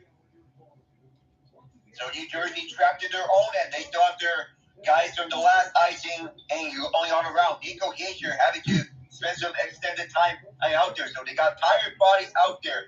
So Colorado able to make a fresh change there. They're winning the face off on my end. So Hischier is set to take it right now. And this will go back here for the Avalanche. And that gets fired by Rodrigues and blocked all the way back to Hunt. Hunt will get this across. And they'll make this pass for Devon Toews. It's Newhook. Newhook will flip this in toward an open faceoff down. It's going to be a race for the puck right now with 4:35 left to go in this third. Again, this has been a great contest. Glad in between John and Alec Nava that you could join us here right now between the YouTube side and Twitter space. It's been a lot of fun. Again, the podcast and everything else with the play-by-plays and the hopeless sports guy alongside with the game story per usual. There's going to be a lot for me to type about as far as these goals, and there might be more. So Nieto, we'll try to get a piece of it now. He'll just center something out in front, but there is no Maroon and Cerulli in there to get a piece of it. Nieto still not giving up on the play, as this will go all the way back, though. And now the Avalanche will have to make something happen in their own end as Johnson gets the pass. This goes there for Lars Eller, some third line time for Jared Bednar's squad, and they've got to press the gas a little bit. We know that they can do so. They scored 3 goals and 2:04 in the second in that span. But this will be for the Devils now off of the long flip as they'll gain an entry. It's a race for the puck now as Boquist gets worked off the puck, but he still stays with it, trying to get around Dennis Mulligan. And now the Avalanche again. They'll play the long flip game. Get this all the way back there for Siegenthaler, but it's going to be iced against the Avalanche.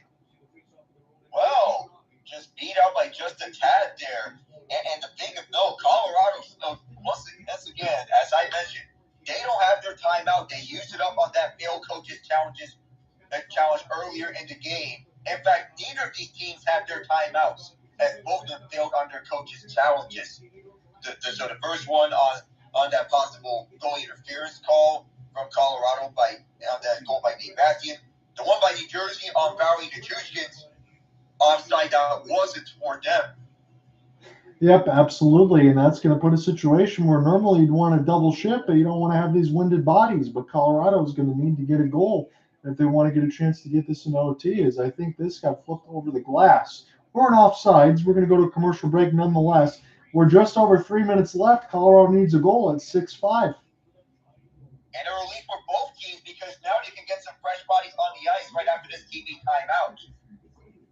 Yeah, so let's just look at it right now, and I'm going to go ahead and just click the team stats part of the ESPN box score. It's 28 shots to 27. New Jersey's up 6-5 on the scoreboard, just up on the shots. Hits are 23-12 for the Avs. Face-offs are 32-30. They're pretty much even across the board. But this is the stat that surprises me. We have 11 goals on the board, but only one of them on the power play, and just 3 power play opportunities between both teams. Who could have guessed that? This is a well-disciplined game by both teams. They're playing smart hockey, taking full control of this. We're not seeing a ton of physicality here, but with how offensively skilled both teams are, maybe so the discipline part is what's emphasized here. And the only penalty that wasn't a failed challenge part, it was JT Compher for tripping, and that was the one that led to the lone power play goal. So that's what led to all of that. And when we're looking at the out-of-town scoreboard, the Carolina Hurricanes and Vegas Golden Knights are even at 1. Jack Eichel for Vegas, answered back by Martin Necas for Carolina. Man, Marty Natures has had a great year for Carolina as well as he's trying to get some top-line time. You got to think that Coach Brendan Moore is very good, very happy on that side with his team, but it's all about what they do in the playoffs now. We know how good Carolina is in the regular season. They got to take that next step. Have to take that next step, considering that the Devils and Rangers have loaded up before the trade deadline. Carolina, it's your turn now to get a big name winger. Jesse Puljujarvi, I don't know if that's going to cut it, but he and Sebastian Aho were teammates in Finland in the World Juniors back in 2016, so maybe they can see some time together, but that top line already has Andrei Svechnikov and Seth Jarvis as his line mates. Yeah, and again, I will just say this for the Pulley RV. At least it's an opportunity for him to get a fresh start on another good team. So we'll see if he can run with it. As it's 3:10 left to go in this third. 6-5 is the scoreline. Colorado has got this in the offensive end. See if they can hold the blue line. No, they can't. As this would go all the way back to Sam Girard. And now we are just under 3 minutes. Colorado needs a goal. This is a heavily entertaining game right now. New Hook had this one taken away from them and batted out of the air by Mercer. And this will go back to the Avalanche as New Hook has it now. New Hook trying to get around Marino. And now Evan Rodrigues will jet in as he'll pin the man near the left side of the boards. And this will fall back to the Avs again. We'll see if they can get close to pulling that goalie, but New Jersey keeps pushing them back in their own end as this will be a pass from Byron. Try to get settled back down as they can matriculate this right to left, and that's what they're hoping right now. They need a goal as this is picked up. Off the forehand, couple of stick battles, and now Noonan is gone. But this is an opportunity off the crossbar for Haula. He could have made it a 2-goal game. Post, right off the right post. Yeah, that was as close as you could get, and not just because he hit the bar. I mean, that was a backhand from about 50 feet, and that was right on the money pretty much. So now trying to gain the entry. Here's Nathan MacKinnon, series of toe drags. We'll peel this back to Byron. Byron puts this around the inboards, but no Avalanche are there. It seemed like two of them were trying to set that screen. And now Hughes tries to get this out. This gets sent down, but this will get blocked and picked up now by Compher. It's a minute 40 left to work with here in the third. The empty net is pulled, the Noonan is gone, and 6-on-5 attacking here for the Avalanche. As it gets sent in, Smead will play it, and this will get flipped back. There's some good forechecking there. Tomas Tatar trying to pry this loose, but they can't get it into the neutral zone, and now it's Mikko Rantanen.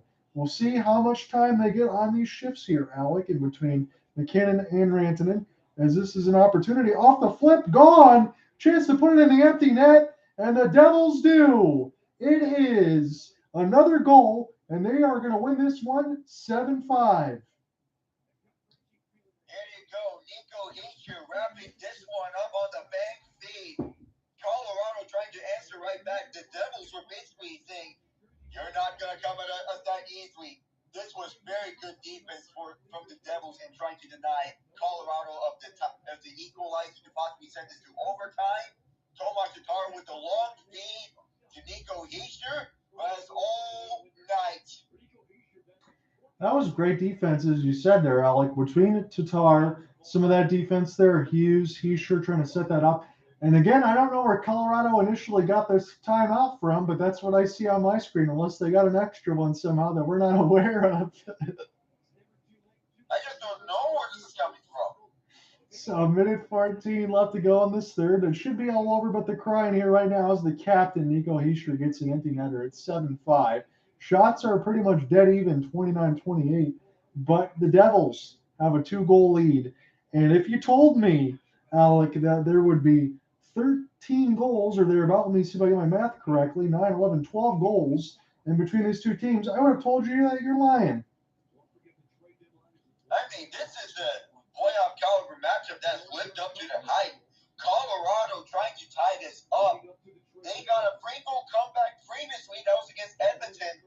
But a 4-goal comeback, I can't remember when was the last time they came back from 4 goals down to win. But if that's the case, those have not come often in the NHL. So let's get set to close this one out, or at least that's what I think so. Again, I prematurely called this game over, but there's still a minute 14 left. Colorado only down 2, but they've just conceded an empty netter. It was Nico Hischier's 26 at 1846 from Tatar and Mercer. That's what it listed out right now. As the seats are starting to empty here at Ball Arena, but if you had a ticket, I'm pretty jealous because this game was pretty entertaining. As this goes D-to-D, Nichushkin with a slapper, and that's saved by the Devils netminder. Yeah, but here's me. Still standing tall ever since he entered in relief of Vitek Vanacek. And now with 50.5 seconds left, he's likely going to stay there for the rest of this game. I wonder if they're going to give him more minutes after this.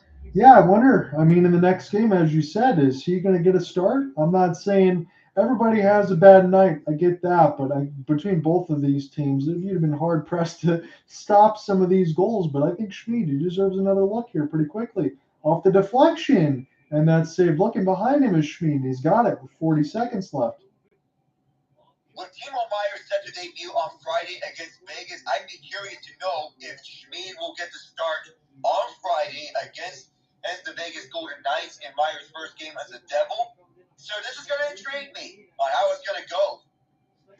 Yeah, it would be, and it's probably going to have to intrigue Laurent Brossoit because I imagine he's going to get the start there for Vegas, and New Jersey has shown all their firepower. Again, Vegas is not Colorado. Colorado went down tonight, and they conceded 7, so my eyes have been open. Nathan MacKinnon, and this one will go just wide as we have 30 seconds left to go. McKinnon's just waiting in the high slot right now. He's got his stick up in the air, and he wants this puck. As this gets centered in between a couple skate blades, MacKinnon trying to get in between the circles and fire one right on. Can this be held in? Yes, it is by Byram. But now the Devils, they get the puck possession as this will fall back across the logo. Byram skating in off the backhand. He gains the entry. He's going to let the wrist shot ripper go. And this gets saved by Schmid. He's been excellent in his backup relief. And he is going to get the win as it's going to be a 7-5 final. New Jersey goes into Ball Arena and puts on the arcade-like machine goals. 7-5 final.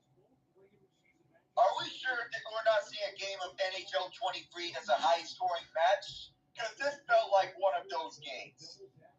Yeah, this was a lot of fun, Alec. I'm glad that you can join me for this one. I appreciate you looking out. Hopefully we get to do this more and have fun this weekend with whatever that you're doing, and hopefully we get to catch up again soon. Yeah, because we got the trade deadline and coming up this Friday. Ooh, can't wait for all of that. We've seen most of the names being dealt, and so we'll have to wait and see how the rest of this plays out. Sounds good, my friend. We will be in touch. I'll talk to you soon, okay? All right, talk to you soon. All right, bye.